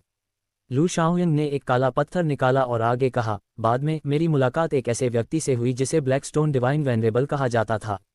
उसने मुझे इस तरह का काला पत्थर दिया और उसने कहा कि जब तक पर्याप्त मात्रा में आत्मा बीज एकत्र हो जाते हैं, मैं उसे बुलाने के लिए इस काले पत्थर का उपयोग कर पाऊंगा। उसके साथ दिव्य औषधि का आदान प्रदान करो। लू शाओयंग को भी स्पिरिट सीड का इस्तेमाल नहीं पता था। इतने सालों के बाद उसने इस पर कुछ शोध किया होगा, लेकिन उसे कोई नतीजा नहीं मिला। ब्लैकस्टोन डिवाइन वेनरेबल बहुत दमदार लगता है। चेन जियांग ने भौहें सिकुड़ी। अभी वह भी इस ब्लैकस्टोन डिवाइन वेनरेबल से मिलना चाहता था। बहुत शक्तिशाली। मुझे लगता है कि वह मेरे गुरु जितना ही शक्तिशाली है, लू शाओयंग ने कहा। मुझे कुछ दिव्य दवाओं के बदले में उसके साथ आदान प्रदान करने के लिए कम से कम 100 मिलियन स्पिरिट बीज की आवश्यकता है। इस आदमी के पास कई अलग अलग प्रकार की दिव्य दवाइयां हैं और वह गोलियों के फॉर्मूले भी बेचता है। इस आदमी के पास बोन लेवल डैन की गोली का फॉर्मूला है। लू शाओयंग ने हंसते हुए कहा, मेरे पास भी बोन लेवल डैन की गोली के फॉर्मूले हैं, लेकिन मैंने लंबे समय से किसी को परिष्कृत नहीं किया है क्योंकि मेरे पास कोई दिव्य दवा नहीं है। उस समय चेन जियांग ने सुना था कि अस्थि स्तर डैन को केवल कुछ शक्तिशाली गोली देवताओं द्वारा नियंत्रित किया गया था, लेकिन बाद में केवल जियांग होंगदाओ गोली भगवान ने ही उन्हें अपने कब्जे में कर लिया। तो क्या तुम उसे अभी बुला सकते हो? मैं उसे देखना चाहता हूँ। चेन जियांग केवल आत्मा बीज के उपयोग के बारे में बहुत उत्सुक था। उसे लगा कि यह बहुत उपयोगी होना चाहिए। लेकिन मेरा वर्तमान आत्मा बीज तुम्हारे लिए पर्याप्त है। क्या तुम भी यह ब्लैकस्टोन प्राप्त करना चाहते हो? लू शाओयंग ने पूछा। बेशक ऐसा नहीं है कि मैं ये देखना चाहता हूँ कि क्या उसके पास आत्मा बीज के उपयोग को प्रकट करने का कोई तरीका है। हालांकि चेन जियांग के पास कई दिव्य दवाएं नहीं थीं, फिर भी उन्हें अस्थायी रूप से उनकी नकल करने के लिए अपने जीवन नाशक दिव्य देवता का उपयोग करने की आवश्यकता नहीं थी। लू शाओयंग ने काले पत्थर का इस्तेमाल किया और चेन जियांग से कहने से पहले उसे थोड़ा हिलाया। ठीक है, वह बहुत जल्द आ जाएगा। तुम भी कीमियागर हो, जब समय आएगा तो तुम उसके साथ शामिल होने की कोशिश कर सकते हो। मैं एक बार उनके साथ शामिल होना चाहता था, लेकिन मैं उनके शिष्य को भी नहीं हरा सकता था, इसलिए वह मुझे नहीं चाहते थे। उद्धरण चिन्ह। लू शाओयंग के चेहरे पर आत्महीन मुस्कान देखकर चेन जियांग थोड़ा हैरान हुआ। लू शाओयंग लू तियानवेई का शिष्य था, लेकिन उसने एक बार भी जीत हासिल नहीं की थी। उसे 4 घंटे में चेन जियांग के पास आना चाहिए। वापस आने से पहले 4 घंटे और क्यों नहीं घूमना चाहिए? लू शाओयंग ने कहा, मुझे अभी भी उन नश्वर लोगों के लिए कुछ और गोलियों को परिष्कृत करने जाना है। ये सही है। यहाँ इतने सारे परिचित नश्वर लोग क्यों हैं? और वे इतने पीछे क्यों हैं? चेन जियांग को समझ में नहीं आया। अगर यहाँ इंसान लंबे समय से मौजूद होते तो वे इतने कमज़ोर नहीं होते। वे लंबे समय से अस्तित्व में थे। जिनमें अच्छी योग्यता थी, उन्हें ब्लैकस्टोन दिव्य आदरणीय ने कई वर्षों तक दूर कर दिया था। उनके लिए विकसित होना बहुत मुश्किल है। इसके अलावा यहाँ कई प्राकृतिक आपदाएं हैं जो बहुत जल्द खत्म हो जाएंगी। लू शाओयंग ने दरवाज़ा खोला और चेन जियांग के साथ बाहर चली गई। जब चेन जियांग विला से बाहर चला गया तो उसे अचानक एक संदेश मिला कि वे पहले ही फूलों के समुद्र में चले गए हैं। चेन जियांग पहले भी फूलों के उस समुद्र में था, इसलिए वह दिशा और स्थिति को याद रख सकता था। मैं तुरंत वहां पहुंच जाऊंगा। चेन जियांग एक ऐसी जगह पर आया जहां कोई लोग नहीं थे, फिर वहां टेलीपोर्ट हो गया। पलक झपकते ही वह फूलों के समुद्र में प्रकट हुआ और उसने जियो युलान और अन्य दो को देखा। तुम लोग इतनी जल्दी कैसे आ गए? ऐसा लगता है कि तुम्हारे और मेरे बीच की दूरी पहले इतनी नहीं थी, है न? चेन जियांग ने हंसते हुए शियाओ युलान को ब्लैकस्टोन दिव्य आदरणीय के मामले के बारे में बताया। शाही उपपत्नी लियान ने कहा, जियाओ युवानबिंग और बाकी लोग भी निश्चित रूप से यहाँ हैं, बस हम उनसे अभी तक नहीं मिले हैं। ऐसा लगता है कि अगर हम यहाँ स्थिति को स्पष्ट करना चाहते हैं तो हमें ब्लैकस्टोन दिव्य आदरणीय से शुरुआत करनी होगी। ऐसा लगता है कि न केवल जियाओ युवानबिंग और अन्य दिव्य राष्ट्रों के लोग पृथ्वी के केंद्र से 9 देव राष्ट्र में आए होंगे। ये निश्चित रूप से एक संयोग नहीं है कि यहाँ कुछ शक्तिशाली ताकतें परेशानी पैदा कर रही हैं। जियो युलान ने अपनी 6 लोगों की डिंग निकाली और एक बार उसकी जांच की। ऐसा लगता है कि इस स्थान पर आने पर मेरी दिव्य कड़ाही थोड़ी बदल गई है। उद्धरण चिन्ह। जियो युलान को यह नहीं पता था कि 6 लोगों का डिंग वास्तव में कांस्य से बना था, लेकिन अब ये सफ़ेद जैद जैसा था। ये किसी प्रकार का परिवर्तन कैसे है? यह मूलतः पूरी तरह से अलग है। मैंने सोचा कि यह तुम्हारा जैद कड़ाही है। चेन जियांग ने आश्चर्य में कहा, मेरी जैद कड़ाही यहाँ है। जियाओ युलान ने एक और छोटी जैद कड़ाही निकाली। उसकी जैद कड़ाही हरी जैद थी और वर्तमान 6 रियल्म्स डिंग सफ़ेद जैद थी। तुम मेरी स्टोरेज रिंग में क्यों नहीं घुसते? सच बताओ, तुम तीनों सुंदरियां मुझे बहुत आकर्षित कर रही हो। चेन जियांग ने अपने हाथ की अंगूठी उठाई। क्या वह बिल्ली का बच्चा अंदर छिपा है? शाही उपपत्नी लियान ने पूछा। याद है जब जिन एर पहले अंदर थी? जियाओ युलान और जियाओ होंगक ने भी अपना सिर हिलाया और फिर चेन जियांग का पीछा करते हुए रिंग में प्रवेश किया। चेन जियांग शहर से बाहर टेलीपोर्ट हुआ, छोटे से शहर में दाखिल हुआ और लू शाओयंग के विला की ओर जाने से पहले 4 घंटे तक टहलता रहा। जैसे ही उसने विला में कदम रखा, उसे एक बहुत शक्तिशाली आभा का एहसास हुआ। कई नौकरों के चेहरे डर से पीले पड़ गए। चेन जियांग ने इस बारे में ज्यादा नहीं सोचा। उसे सिर्फ यही लगा कि जिस व्यक्ति ने ये क्यूई उत्सर्जित की है वह बहुत शक्तिशाली है और यह वैसा ही है जैसा लू शाओयंग ने कहा था। उसकी ताकत महान राष्ट्रीय गुरु की ताकत से कहीं ज्यादा थी। यह आभा, ये कुछ ऐसा था जो केवल 100 देवताओं के स्तर और 9 दिव्य देवता की खेती के बाद ही जारी किया जा सकता था। यह एक दिव्य भगवान था, युए ने आश्चर्य में कहा। यह ब्लैकस्टोन दिव्य आदरणीय एक दिव्य भगवान है जिसे सावधानी से संभालने की आवश्यकता है। उद्धरण चिन्ह। चेन जियांग का ऐसे मजबूत प्रतिद्वंद्वी से सामना पहली बार हुआ था। शुरू में उसने सोचा था कि चून की शियाओ युलान आ गई है, भले ही वह ब्लैकस्टोन दिव्य आदरणीय से लड़े, फिर भी वह उसके खिलाफ मुकाबला करने में सक्षम होगा। लेकिन चून की प्रतिद्वंद्वी सम्राट स्तर का शियाओ युलान था, इसलिए उसके लिए 6 लोगों के डिंग से लड़ना निश्चित रूप से बहुत मुश्किल होगा। सावधान रहो, जियो युलान ने चेन जियांग को प्रोत्साहित किया। वह डार्क जेड रिंग से बाहर से क्यूई को भी महसूस कर सकती थी। वह इस प्रकार की शक्ति को सबसे अच्छी तरह जानती थी क्योंकि दिव्य कड़ाही सुप्रीम लॉर्ड एक समान रूप से मजबूत विशेषज्ञ था। जब चेन जियांग हॉल में दाखिल हुआ तो उसने देखा कि एक अधेड़ उम्र का आदमी काले कपड़े पहने एक बड़ी कुर्सी पर बैठा है। वह पूरी तरह से काले कपड़े पहने हुए था और उसके हाथ में 3 काले मोती थे। काले वस्त्र पहने यह अधेड़ व्यक्ति कोई और नहीं बल्कि काले पत्थर का दिव्य आदरणीय व्यक्ति था। शाओयिन, क्या तुम उसके बारे में बात कर रहे हो? क्या वह भी एक कीमियागर है? ब्लैकस्टोन दिव्य आदरणीय ने अत्यंत बर्फीली आवाज में पूछा। ब्लैकस्टोन दिव्य आदरणीय के बगल में एक सुंदर आदमी खड़ा था। वह भी चेन जियांग को परख रहा था और आभा से वह बता सकता था कि चेन जियांग बहुत मजबूत नहीं था। हाँ, वह उच्च गुणवत्ता वाले बोन लेवल डैंग को परिष्कृत कर सकता है, लू शाओयिंग ने कहा। उसे चेन जियांग के बारे में अच्छी धारणा थी और वह उससे दोस्ती करने की भी उम्मीद करता था। आखिरकार वह यहाँ अकेला था और उन नश्वर लोगों के साथ संवाद नहीं कर सकता था। हाँ, लू शाओयिंग ने सिर हिलाया। नमस्कार महाराज, मैं चेन जियांग हूँ। चेन जियांग ने जल्दी से आगे बढ़कर कहा। ये ब्लैकस्टोन दिव्य आदरणीय उसकी कल्पना से कहीं ज्यादा बुरा था, खासकर उसका रवैया। यह इसलिए भी है क्योंकि मैं इस समय के दौरान गलती से इस स्थान पर प्रवेश कर गया था। वास्तव में बहुत से लोग हैं जो गलती से इस स्थान पर प्रवेश कर गए हैं। ब्लैकस्टोन दिव्य आदरणीय ने पूछा, आप गोलियों को परिष्कृत कर सकते हैं और मेरे संप्रदाय में शामिल होना चाहते हैं? चेन जियांग ने सिर हिलाया। लू शाओयिंग और उसके गुरु इतने सालों से इस दुनिया में थे, फिर भी उन्हें अभी तक बाहर निकलने का रास्ता नहीं मिला था। इसलिए अगर वह जाना चाहता था तो उसे दुनिया की स्पष्ट समझ हासिल करनी थी। आपको लगता है कि सिर्फ इसलिए कि आप हमारे साथ जुड़ना चाहते हैं और खुद को देखना चाहते हैं, गोलियों को परिष्कृत करना आपके लिए अच्छा नहीं है ना? ऐसा नहीं है कि हम सिर्फ इसलिए ठीक हो सकते हैं क्योंकि आप गोलियां नहीं बना सकते। लू शाओयिंग, गोलियों को परिष्कृत करना बुरा नहीं है, लेकिन फिर भी आप हमारे मानकों को पूरा नहीं कर सकते। ब्लैकस्टोन डिवाइन वेनरेबल के बगल में काले कपड़े पहने आदमी ने ठंडे स्वर में कहा। लू शाओयिंग ने पहले बताया था कि यह व्यक्ति ब्लैकस्टोन दिव्य आदरणीय का शक्तिशाली शिष्य लू शाओयिंग था, जिसने उसे पहले कभी नहीं हराया था। आप किसी बात को इतनी स्पष्टता से नहीं कह सकते। मुझे पास होने के लिए क्या करना होगा? चेन जियांग ने पूछा। पहले तुम्हें मुझे हराना होगा और फिर मेरे मालिक की परीक्षा पास करनी होगी।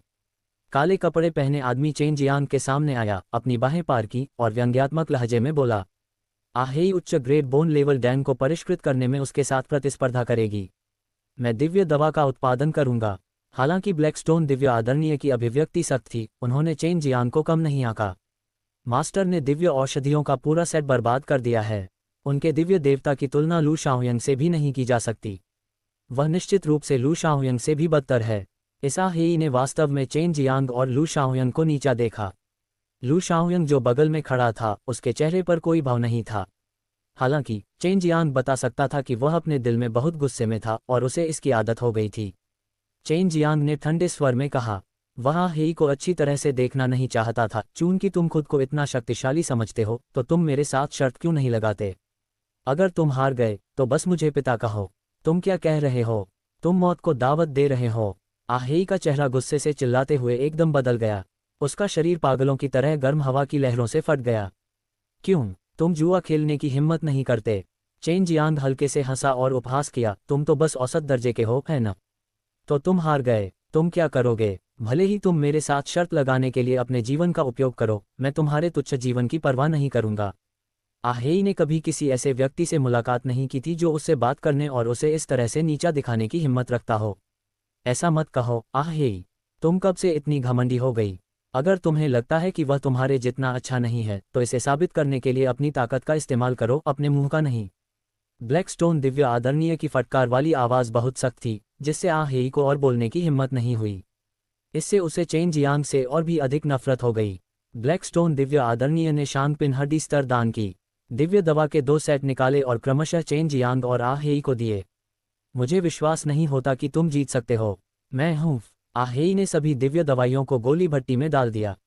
जब वह गोलियों को परिष्कृत कर रहा था तो उसने वास्तव में गोली के फॉर्मूले का पालन नहीं किया। चेन जियांग को लगा कि यह आहेई बहुत अजीब है।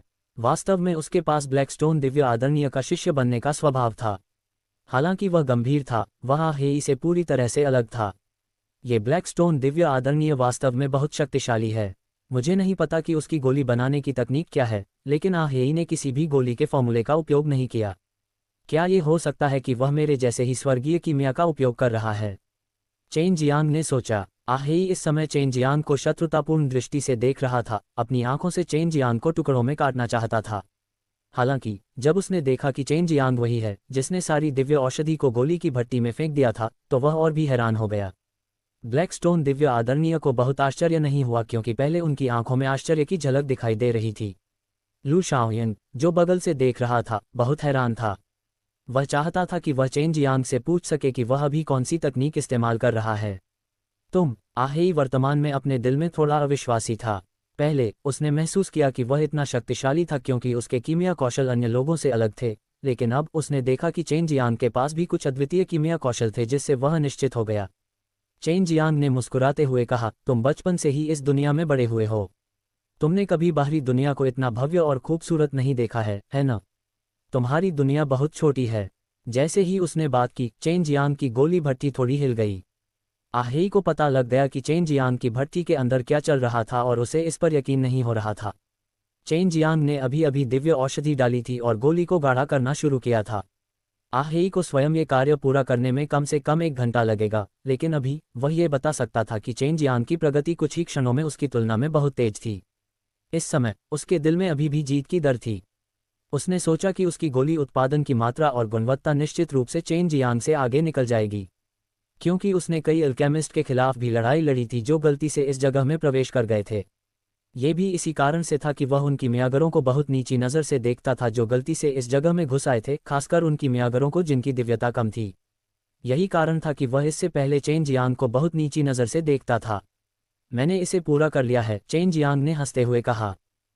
असंभव, तुमने जरूर धोखा दिया होगा, आहेई ने तुरंत चिल्लाकर कहा। उसके लिए इस तथ्य को स्वीकार करना मुश्किल था। अतीत में वह हमेशा दूसरों को बुरी तरह से हारने का कारण बना था, लेकिन अब ये वह था। वह इसे बिल्कुल स्वीकार नहीं कर सका। चेन जियांग ऐसे व्यक्ति को मारने के लिए उसका इंतजार नहीं कर सकता था। गोली भट्टी खोलना और 6 हड्डी स्तर डैन को बाहर निकालना उसके आनंद में से एक था। लू शाओयंग ने गहरी सांस ली। 6 उच्च गुणवत्ता वाले बोन लेवल डैन ने उसके लिए यह विश्वास करना कठिन बना दिया कि यह सच था। ये गति वास्तव में चौंकाने वाली तेज थी, आहेई की तुलना में बहुत तेज। आहेई ने केवल 4 या 5 गोलियां ली थीं और गुणवत्ता थोड़ी खराब थी। ब्लैकस्टोन दिव्य आदरणीय को भी बहुत आश्चर्य हुआ, लेकिन उन्होंने इसे व्यक्त नहीं किया। बहुत अच्छा, ब्लैकस्टोन दिव्य आदरणीय ने केवल 2 शब्द कहे जब उन्होंने 6 उच्च श्रेणी के अस्थि स्तर डैन को देखा। उन्होंने अस्थि स्तर डैन और गोली भट्टी को पुनः प्राप्त किया और कहा, क्या आप स्वर्गीय कीमिया का उपयोग कर रहे हैं? लू शाओयंग ने कहा, यह वास्तव में स्वर्गीय कीमिया है। कोई आश्चर्य नहीं, ये सही है। चेन जियांग ने अपना सिर हिलाया।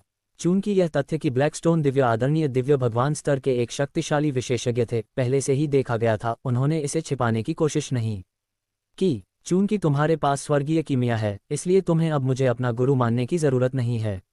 मेरे पास तुम्हें सिखाने के लिए कुछ भी नहीं है। भविष्य में तुम्हारा स्तर निश्चित रूप से मुझसे कम नहीं होगा। क्या तुम्हारे पास कोई और लक्ष्य है? ब्लैकस्टोन दिव्य आदरणीय ने ठंडे भाव से पूछा। मुझे ये पसंद नहीं कि लोग मेरे साथ षड्यंत्र और चालें चलें। यह ठीक है, मैं आत्मा बीज का उपयोग जानना चाहता हूँ। उसके बाद हम इस जगह को कैसे छोड़ेंगे? चेन जियांग ने पूछा। आत्मा बीज की भूमिका निर्विवाद है। इस दुनिया को छोड़ना कुछ ऐसा है जो मैं कई सालों से कर रहा हूँ, ब्लैकस्टोन दिव्य आदरणीय ने उत्तर दिया। उसने ये भी अनुमान लगाया था कि चेन जियांग इन 2 चीज़ों के बारे में पूछने वाला था। ब्लैकस्टोन दिव्य आदरणीय वास्तव में यहाँ भी फंस गया था। चेन जियांग ने अंदर ही अंदर आह भरी। ऐसा लग रहा था कि यह शापित जगह लंबे समय से अस्तित्व में थी और 9 दिव्य भगवानों द्वारा नहीं बनाई गई थी। टकराना। आहेई की गोली भट्टी वास्तव में फट गई थी, क्योंकि चेन जियांग ने उसे पीछे छोड़ दिया था। वह बहुत अनिच्छुक था, लेकिन इसे परिष्कृत करने पर ध्यान केंद्रित करने में असमर्थ था। मास्टर जैसा व्यक्ति उसे जीवित क्यों रखेगा? चूंकि वह आपके द्वारा उपयोग नहीं किया जा सकता है और उसने स्वर्गीय कीमिया में महारत हासिल कर ली है, इसलिए यह आपके लिए बहुत बड़ा खतरा होगा। उसे क्यों नहीं मार दिया जाए? आहेई ने कहा और उसकी आवाज़ में घृणा के साथ चेन जियांग को घूरने लगा। मैं तुम्हें मार डालूंगा। ब्लैकस्टोन दिव्य आदरणीय ने एक सरनी डिस्क निकाली और कहा, क्या तुम अभी भी नहीं जा रहे हो? क्या तुम सच में सोचते हो कि तुम उसके मुकाबले के हो? हालांकि चेन जियांग के पास केवल 60 दिव्य देवता थे, लेकिन उसने अनुमान लगाया कि चेन जियांग के पास निश्चित रूप से बहुत सारी हड्डियां थीं। हालांकि आहेई के पास भी हड्डियां थीं, लेकिन उसके पास केवल एक दयनीय मात्रा थी क्योंकि यहाँ बोन लेवल डैन की संख्या सीमित थी। मुझे विश्वास नहीं होता कि मैं उसे हरा नहीं सकता। आहेई का अभिमान टूट गया और वह गुस्से से भर गया और चेन जियांग की ओर दौड़ा। जैसे ही वह उसे मुक्का मारने वाला था, चेन जियांग के पैर ने पहले ही उसके पेट पर जोरदार लात मार दी थी, जिससे वह उड़ गया। वापस आओ, ब्लैकस्टोन दिव्य आदरणीय ने आहेई को पकड़ लिया और दूर जाने के लिए फॉर्मेशन प्लेट का उपयोग किया। लू शाओयंग ने भौहें सिकोड़ते हुए कहा, आहेई की दुश्मनी वाकई अजीब है। भले ही वह ईर्ष्यालु हो, लेकिन उसे ऐसा भाव नहीं रखना चाहिए। चेन जियांग ने अपना सिर हिलाया, यह उस वातावरण से संबंधित होना चाहिए जिसमें वह बड़ा हुआ है। मुझे ब्लैकस्टोन दिव्य आदरणीय के खिलाफ थोड़ा सावधान रहना होगा। ब्लैकस्टोन दिव्य आदरणीय सबसे भयानक था, जो बिल्कुल भी शोर नहीं करता था। इसके अलावा उसके पास एक शक्तिशाली ताकत थी। मेरे लिए यह बेहतर है कि मैं जितनी जल्दी हो सके इस जगह को छोड़ दूं। ईमानदारी से कहूं तो ये ब्लैकस्टोन दिव्य आदरणीय वास्तव में एक अच्छी चीज़ है। वह जिस शिष्य को प्रशिक्षित करता है वह निश्चित रूप से इतना अधर्मी नहीं होगा। चेन जियांग ने लू शाओयंग के कंधे को थपथपाया और उसे कुछ शांगपिंडैन की दवा दी। धन्यवाद चेन जियांग। बाहर निकलते समय ध्यान रखना। अगर तुम्हें बाहर निकलने का कोई रास्ता मिल जाए तो मुझे ज़रूर बताना। दिव्य औषधियों की कमी के कारण लू शाओयंग के कीमिया कौशल में बहुत गिरावट आई थी। चेन जियांग ने ब्लैकस्टोन दिव्य आदरणीय को देखा, लेकिन उससे कुछ भी हासिल नहीं किया। वह जल्दी से किंगले टाउन से निकल गया और जाने के लिए एक दिशा में टेलीपोर्ट हो गया। शहर के ऊपर हवा में ब्लैकस्टोन डिवाइन वेनेरेबल और आहेई फॉर्मेशन प्लेट के ऊपर खड़े थे। आहेई ने गुस्से से कहा, मास्टर देखो, ये कमीना भाग गया। आपको पहले ही कदम उठाना चाहिए था। तुम्हें क्या पता, यह आदमी एक बहुत ही भयानक शक्ति छुपा रहा है। मैं केवल थोड़ा सा महसूस कर सकता हूँ। मैं इतने सालों से बहुत सतर्क रहा हूँ, अन्यथा मैं अब तक जीवित नहीं रह पाता। ब्लैकस्टोन दिव्य आदरणीय रिंग में जियाओ युलान और 6 रियल्म्स डिंग का जिक्र कर रहे थे। चिंता मत करो, वह भाग नहीं पाएगा। वह एक बहुत अच्छी दिव्य औषधि है। एक बार जब वह दिव्य गोली में परिष्कृत हो जाएगा तो मैं उसकी स्वर्गीय कीमिया प्राप्त करने में सक्षम हो जाऊंगा। चेन जियांग को भी नहीं पता था कि अब वह कहाँ जा रहा है। उसे लगा कि यह जगह ब्लैकस्टोन दिव्य आदरणीय का क्षेत्र है और वह इस क्षेत्र से दूर केवल एक दिशा में ही टेलीपोर्ट कर सकता है। 3 दिनों के बाद चेन जियांग को लगा कि वह पहले से ही उस क्षेत्र से बहुत दूर है जहां वह था, इसलिए वह आराम करने के लिए रुक गया। इन 3 दिनों में उसने कई पहाड़ों और नदियों को पार किया और कई शक्तिशाली दिव्य जानवरों का सामना किया। इस समय वह एक छोटी सी नदी में भीग रहा था। हालांकि आसमान में 3 सूरज थे, लेकिन यहाँ पानी बहुत ज्यादा था और अभी तक सूखा नहीं था। कितना अच्छा है। चेन जियांग नदी में था, उसने आंखें मूंदकर आसमान में 3 सूर्यों को देखा और अचानक चिल्लाया, सूर्य आगे बढ़ रहा है। चेन जियांग ने जोर से चिल्लाकर कहा। उसने महसूस किया कि तीनों सूर्यों के बीच की दूरी बदल गई है और वे धीरे धीरे दूर जा रहे हैं, जैसे कि वे पहाड़ से नीचे जा रहे हों। युए तुरंत बाहर भागी। सितारों के प्रति सबसे संवेदनशील होने के कारण वह एक ही नज़र में बता सकती थी कि तीनों सूरज वास्तव में चले गए थे। क्या कभी कभी रात होती है? युए ने कहा, मुझे लू शाओयंग से 3 सूर्यों के बारे में पहले ही पूछ लेना चाहिए था। चेन जियांग ने भौहें सिकोड़ते हुए कहा, इन 3 सूर्यों की गति सामान्य नहीं है, जल्द ही अंधेरा हो जाएगा, मुझे बुरा लग रहा है। युए, तुम रिंग में प्रवेश करो, मुझे आगे बढ़ना जारी रखना होगा। पहले तो उसने सोचा था कि यहाँ रात नहीं है, लेकिन अब अंधेरा बहुत तेजी से और अचानक छा गया था। मूल रूप से जियाओ युलान और अन्य लोग भी बाहर आने वाले थे, लेकिन चेन जियांग ने उन्हें रिंग में रहने दिया। इस समय उसे लग रहा था कि ब्लैकस्टोन दिव्य आदरणीय जल्द ही आ जाएगा। इस आदमी को ब्लैकस्टोन दिव्य आदरणीय कहा जाता है, शायद उसका ही इसे कुछ लेना देना है। जब चेन जियांग ने ब्लैकस्टोन दिव्य आदरणीय को देखा तो उसे लगा कि दूसरा पक्ष दुष्ट था और कोई अच्छा व्यक्ति नहीं था। अन्यथा वह आहेई जैसा शिष्य विकसित करने में सक्षम नहीं होता। आहेई की शत्रुता भारी थी, ये निश्चित रूप से ब्लैकस्टोन दिव्य आदरणीय के प्रभाव के कारण था, लेकिन ब्लैकस्टोन दिव्य आदरणीय ने खुद को अच्छी तरह से संयमित किया। उसने इसे प्रकट नहीं किया और यही बात चेन जियांग को और अधिक चिंतित करती थी। जितना अधिक उसने खुद को सतह पर संयमित किया, उतना ही उसका दिल हिंसक हो गया। आसमान में जल्दी ही अंधेरा छा गया और तीनों सूरज एक दूसरे से बहुत दूर चले गए। चेन जियांग पहले ही नदी से निकल चुका था और तुरंत ही बहुत दूर चला गया। अंधेरी रात में न तो चांद था और न ही तारे। पूरी दुनिया अंधेरे में डूबी हुई थी और जंगल में फूल, पौधे और पेड़ दर से घिरे हुए लग रहे थे। यह एक बेजान माहौल था, बहुत निराशाजनक। मैं कोई रोशनी नहीं देख सकता। चेन जियांग हवा में तैर रहा था, चारों ओर देख रहा था, जैसे कि वह एक काले पिंजरे में फंस गया हो। गड़गड़ाहट। अचानक गड़गड़ाहट की आवाज आई। चेन जियांग का शरीर कांप उठा और तुरंत दूर चला गया। कुछ ही देर बाद अचानक रोशनी चमकी, लेकिन वह खून की तरह लाल थी। अंधेरा आसमान घने रक्त लाल बादलों से भर गया था। घने बादलों से रक्त लाल बिजली की लहरें गिर रही थीं, साथ में गड़गड़ाहट भी हो रही थी, मानो इस खामोश रात को नरक में ले जा रही हो। क्या हो रहा है? चेन जियांग को स्थिति समझ में नहीं आई। उसने रुकने की हिम्मत नहीं की और आगे बढ़ता रहा। हा हा हा, हंसी हवा में भर गई। ये सुनकर चेन जियांग का दिल बैठ गया। ये ब्लैक स्टोन दिव्य आदरणीय की आवाज़ थी। यह आदमी वास्तव में आया था। चेन जियांग ने टेलीपोर्ट करना जारी रखा, लेकिन उसे एहसास हुआ कि वह स्थान बंद हो गया था और वह इससे बाहर नहीं निकल सकता था। तुम भाग नहीं पाओगे, मैं अंधेरे में एक अजेय अस्तित्व हूँ।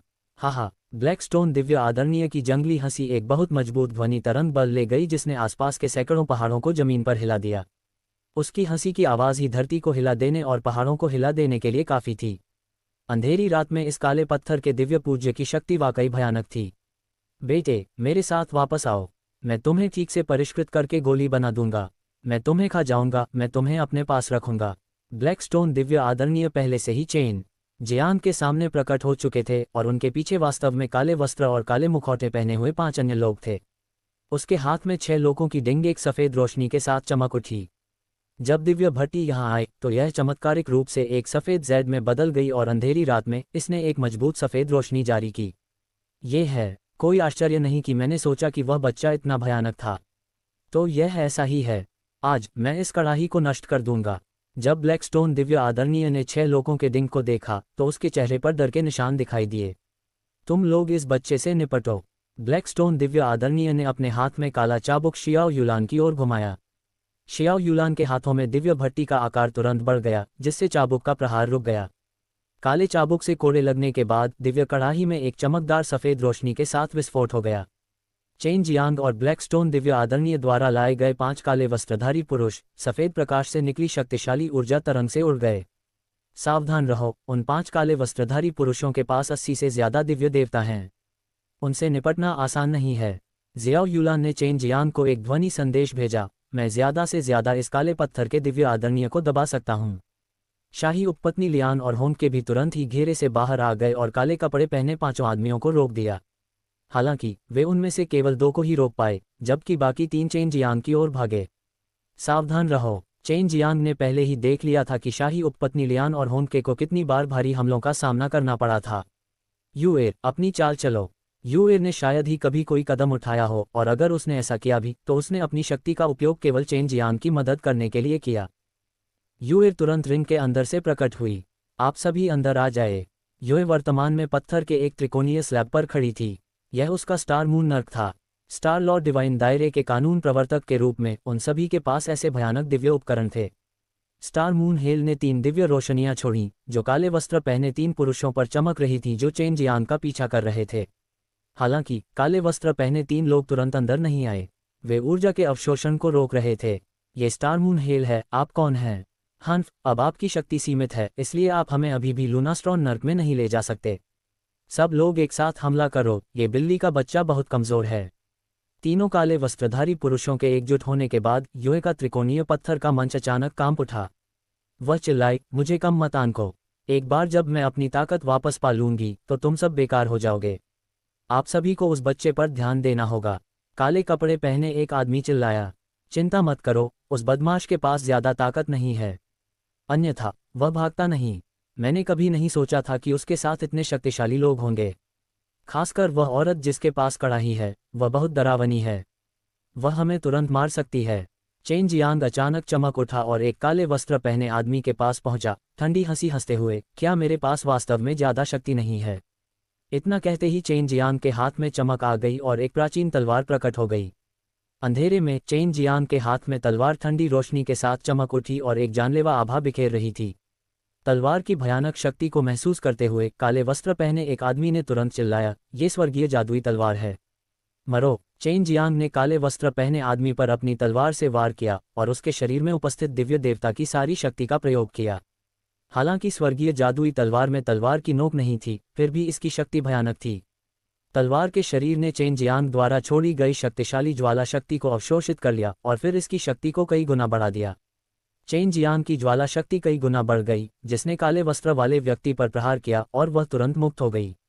धमाका! काले वस्त्र पहने व्यक्ति को तलवार से काट दिए जाने के बाद उसका शरीर उन्मत्त ज्वाला शक्ति से भर गया और तुरंत ही राख में बदल गया। सिर्फ एक वार से काले लबादे वाला आदमी मारा गया। चेन जियांग का हाथ जो तलवार पकड़े हुए था कांपने लगा। स्वर्गीय जादुई तलवार क्षतिग्रस्त हो गई थी, लेकिन यह अभी भी इतनी मजबूत थी। अब उसे समझ में आया कि इतने सालों पहले स्वर्गीय दिव्य भगवान पर कई दिव्य राष्ट्रों ने घात लगाकर हमला क्यों किया था, क्योंकि यह तलवार क्षतिग्रस्त थी। इस तलवार के बिना स्वर्गीय दिव्य भगवान की ताकत बहुत कम हो जाती और यह उससे निपटने का सबसे अच्छा मौका था। यूएर ने तुरंत स्टार मून हेल का इस्तेमाल करके काले कपड़े पहने 2 अन्य लोगों को रोक लिया। वे स्टार मून हेल द्वारा छोड़े गए सक्शन बल द्वारा अंदर खींचे गए और हिलने में भी असमर्थ थे। अब जब उन्होंने खुद को बचाने के लिए एक साथी खो दिया था तो उन पर दबाव बढ़ गया क्योंकि उनके शरीर धीरे धीरे अंदर खींचे जा रहे थे। तुम्हारे लिए स्टार मून हेल में प्रवेश करना बहुत आसान है। जाओ नरक में। चेन जियांग आगे बढ़ा और फिर से वार किया। बूम! एक और काले लबादे वाला व्यक्ति एक ही तलवार के वार से मारा गया। चेन जियांग को एक बार फिर संतुष्टि की भावना महसूस हुई जो उसने अभी महसूस की थी, जिससे उसके शरीर में दिव्य शक्ति उबलने लगी। प्रवेश करने के बारे में सोचना भी मत, चेन जियांग ने व्यंग्य किया और दूर से ही अपनी तलवार से वार किया। इस बार उसने उल्का अमर शक्ति का उपयोग किया और स्वर्गीय जादुई तलवार के माध्यम से तलवार क्यूई की एक किरण को बाहर निकाल दिया।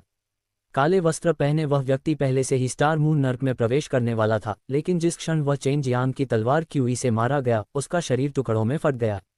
3 काले वस्त्रधारी पुरुषों का सफाया करने के बाद चेन जियांग और यूएर तुरंत शाही उपपत्नी लियान और जियो होनके की तरफ चले गए। शाही उपपत्नी लियान और शियाओ होनके दोनों घायल थे और काले वस्त्र पहने 2 पुरुष अपेक्षाकृत मजबूत थे। जब उन्होंने चेन जियांग और यूएर को आते देखा तो वे तुरंत पीछे हट गए। भागने के बारे में सोचना भी मत, यूएर ने धीरे से कहा और उसके नीचे की त्रिकोणीय पत्थर की पट्टिका तुरंत बाहर निकल आई, जिससे 2 दिव्य रोशनी निकली और 2 काले वस्त्र पहने पुरुषों को जगह में बंद कर दिया। चेन जियांग ने इसके लिए लंबे समय से योजना बनाई थी, इसलिए उसने दूर से 2 हिंसक तलवार क्यूई भेजी। तलवार की क्यूई 2 उग्र अग्नि ड्रैगन के समान थी, जो काले वस्त्र पहने 2 आकृतियों के शरीरों को भेदते हुए उन्हें टुकड़े टुकड़े कर रही थी। दोनों लाशों को जलते हुए देखकर शाही उपपत्नी लियान और शियाओ होनके ने राहत की सांस ली। अब वे चेन जियांग के हाथों में स्वर्गीय जादुई तलवार को देख रहे थे, जिसमें तलवार की नोक नहीं थी। बेशक उन्होंने स्वर्गीय दिव्य भगवान, इस प्रसिद्ध स्वर्गीय जादुई तलवार के बारे में सुना था, लेकिन उन्होंने कभी नहीं सोचा होगा कि यह वास्तव में चेन जियांग के हाथों में थी। हालांकि स्वर्गीय दिव्य भगवान पहले ही मर चुके थे, लेकिन जब से वे गढ़ रहे थे तब से कई चीज़ें उनके पास चली आ रही थीं। वे सभी बेहद मशहूर और शक्तिशाली दिव्य हथियार थे और उनमें से किसी एक को अपने पास रखना पहले से ही दिखावे के लायक था। छोटाऊ दूर से शियाओ युलान और ब्लैकस्टोन दिव्य आदरणीय के बीच लड़ाई बहुत तीव्र थी, मानो पूरी दुनिया नष्ट हो रही हो। इस समय ये बहुत ही अंधेरा और उदास था। आसमान में खून के बादल छा रहे थे, जिससे ऐसा लग रहा था जैसे वे नरक में हों। अब तुम मेरी हो, हा हा। चेन जियांग के पीछे अचानक एक जंगली हंसी का विस्फोट हुआ और एक लाल रोशनी चमक उठी, जिसने चेन जियांग के शरीर को घेर लिया। चेन जियांग, यूए चिल्लाया और शाही उपपत्नी लियान और जियाओ होनके तुरंत दौड़े। उनके लिए ये समझना मुश्किल था कि जियाओ युलान अभी भी दूरी पर लड़ रहा था, जबकि ब्लैकस्टोन दिव्य आदरणीय वहीं था। जब शाही उपपत्नी लियान और अन्य लोग वहां पहुंचे तो चेन जियांग को घेरने वाली लाल रोशनी तुरंत बिखर गई और एक विशाल गोली भट्टी में बदल गई। चलो चलें। ब्लैकस्टोन दिव्य आदरणीय ने गोली भट्टी रखी और पागलों की तरह हंसते हुए अंधेरे में गायब हो गया। जियो युलान ने भी लड़ना बंद कर दिया, क्योंकि ब्लैकस्टोन दिव्य आदरणीय अचानक गायब हो गया था और आकाश में रक्त बादल भी गायब हो गया था। यह एक अवतार है, यूएर ने कहा। चलो बहन यूलैन के पास चलें। Dot dot dot dot dot dot dot. Chen Jiang रोशनी में फंस गया था और बिल्कुल भी हिल नहीं पा रहा था। वह तुरंत आग की लपटों से घिरी जगह पर गया। उसने जोर से दहाड़ लगाई, लेकिन कोई फायदा नहीं हुआ। कुछ देर बाद उसे बाहर से आवाजें आती सुनाई दीं। मास्टर, क्या आपने उस कमीने को पकड़ लिया? यह हाँ ही की आवाज़ थी। चेन जियांग को तुरंत समझ आ गया कि ब्लैकस्टोन दिव्य आदरणीय उसे किस जाल में फंसाने की कोशिश कर रहा था। उसने गहरी सांस ली और खुद को शांत किया। उसे शियाओ युलान और बाकी लोगों के बारे में चिंता करने की जरूरत नहीं थी। वे दोनों बहुत शक्तिशाली थे और ब्लैकस्टोन दिव्य आदरणीय भी उनका कुछ नहीं कर सकते थे। हम उसे पहले ही पकड़ चुके हैं, यह कोई बड़ी बात नहीं है। ब्लैकस्टोन डिवाइन वेनरेबल ने हंसते हुए कहा, अंधेरी रात में मैं अजय हूँ। मास्टर, क्या मैं अब उसे सबक सिखा सकता हूँ? इस कमीने ने मुझे लात मारी और अपमानित किया। जब हेई ने इन मामलों के बारे में सोचा तो वह बेहद चिड़चिड़ा हो गया और उसने गोली भट्टी की ओर कुछ मुक्के फेंके। मैं सबसे पहले उसकी ताकत को सीमित करूंगा, लेकिन आप उसे मार नहीं सकते, अन्यथा स्वर्गीय कीमिया शक्तिशाली हो जाएगी, ब्लैकस्टोन दिव्य आदरणीय ने कहा। अभी चेन जियांग ब्लैकस्टोन दिव्य आदरणीय की गोली भट्टी में फंस गया था। उसके चारों ओर की लपटें अचानक जंजीरों में बदल गईं, उसे अंदर से घेर लिया। उसके पैर जंजीरों से बंधे थे और जो बात उसे और भी हैरान कर रही थी वह ये थी कि उसका दिव्य ज्ञान सागर भी बंद था। वह अपना दिव्य ज्ञान सागर नहीं देख पा रहा था। दिव्य भगवान रनकर के हाथों में पड़कर चाहे चेन जियांग के पास कितनी भी तकनीकें क्यों न हो, वह कुछ भी करने में असहाय था। अब सब ठीक है, काले पत्थर के दिव्य पूज्य ने कहा। गोली भट्टी का ढक्कन खोला गया और आहेई ने चेन जियांग को बाहर निकाला। हा, आहेई पागलों की तरह हंसा और फिर उसने चेन जियांग को मुक्का और लात मारी। मैं तुम्हें अहंकारी बना दूंगी, मुझसे जीतूंगी और मुझे लात मारूंगी। आहेई ने पागलों की तरह चिल्लाते हुए और चेन जियांग को लात मारते हुए अभिनय किया। चेन जियांग को बुरी तरह पीटा गया था, लेकिन ये केवल दर्दनाक था। उसका शरीर इतना मजबूत था, यह ऐसी चीज नहीं थी जिसे आहेई लापरवाही से घायल होने के रूप में दर्ज कर सके। लेकिन आहेई द्वारा इस तरह अपमानित होने के कारण उसके दिल का गुस्सा आसमान तक बह निकला और अब उसकी गुस्से भरी निगाहों ने आहेई को डर का एहसास कराया और उसकी हरकतें और भी भारी हो गईं। उसे चिंता थी कि चेन जियांग उससे बदला लेगा और वह चेन जियांग को मारने के लिए बेताब था, क्योंकि तभी वह अपने दिल में डर को मिटा पाएगा। बस ब्लैकस्टोन दिव्य आदरणीय ने आहेई को पकड़ लिया। वह आहेई को अच्छी तरह से समझ गया था, अगर ऐसा ही चलता रहा तो आहेई निश्चित रूप से उसे मार डालेगी। इस बार ब्लैकस्टोन दिव्य आदरणीय ने चेन जियांग को पकड़ने के लिए बहुत सारी ऊर्जा खर्च की थी, क्योंकि उन्हें जियोयुलान और 6 रियल्म्स डिंग के प्रकट होने की उम्मीद नहीं थी। चेन जियांग को एक बार फिर गोली भट्टी में फेंक दिया गया, लेकिन वह अभी भी फंसा हुआ था, हिलने में असमर्थ था, अपनी दिव्य शक्ति का उपयोग करने में असमर्थ था। मैं अब उसे परिष्कृत करना शुरू करूंगा। मैं जल्द ही ऐसा करने में सक्षम हो जाऊंगा। ब्लैकस्टोन दिव्य आदरणीय ने दर्जनों दिव्य औषधियां डाली और फिर एक तेज ज्वाला प्रक्षेपित की। आहेई, तुम ज्वाला को नियंत्रित करो। दिव्य औषधियों को परिष्कृत होने में लगभग 3 दिन लगेंगे। मैंने उन सभी को सावधानीपूर्वक संशोधित किया था और उन्हें बहुत आसानी से परिष्कृत किया जा सकता है। ये सुनकर कि वह चेन जियांग को अकेले ही परिष्कृत कर सकता है, आहेई बेहद खुश हो गई। अपनी शक्तिशाली लपटों का उपयोग करके उसे अपने दिल की इच्छानुसार जला दो। ब्लैकस्टोन दिव्य आदरणीय ने आहेई को पद दिया, जिससे आहेई को चेन जियांग को परिष्कृत करने के लिए लपटें छोड़ने की अनुमति मिली। मास्टर, आप कहाँ जा रहे हैं? आहेई ने पूछा। 6 रियल्म्स डिंग प्रकट हुआ है। ये 6 रियल्म्स डिंग या तो मुझे प्राप्त करना है या इसे नष्ट करना है। ये चीज़ मेरे लिए बहुत बड़ा खतरा है। ब्लैकस्टोन दिव्य आदरणीय ने गंभीर स्वर में कहा। आहेई, मैं इसे तुम्हारे ऊपर छोड़ता हूँ। समझ गया गुरु। आहेई का चेहरा एक गहरी निर्दयता से भर गया था, क्योंकि उसने अत्यंत उन्मत्त लपटें छोड़ी थीं और बुदबुदाया। चेन जियांग, ये निश्चित रूप से एक बहुत ही आरामदायक एहसास होना चाहिए। चेन जियांग को बाहर से आती हुई आवाज़ें सुनाई दे रही थीं। ब्लैकस्टोन दिव्य आदरणीय पहले ही जा चुके थे और केवल आहेई ही बाहर रह गए थे। अगर उन्होंने दिव्य सैंस सागर के शरीर को कैद नहीं किया होता तो आहेई उनका मुकाबला नहीं कर पाती। ये ब्लैकस्टोन दिव्य आदरणीय मुझे किस गोली में बदल रहे हैं? उनके पास वास्तव में बहुत सारी दुर्लभ और कीमती दिव्य दवाइयाँ थीं। ऐसा लग रहा था कि वे सभी सर्वोच्च श्रेणी की दिव्य दवाइयाँ थीं। नहीं, ये स्वर्ग की श्रेणी है। चेन जियांग इन दिव्य दवाओं से निकलने वाली औषधीय आभा से बता सकता था कि वे शांगपिन दवाओं से कई गुना अधिक शक्तिशाली थीं।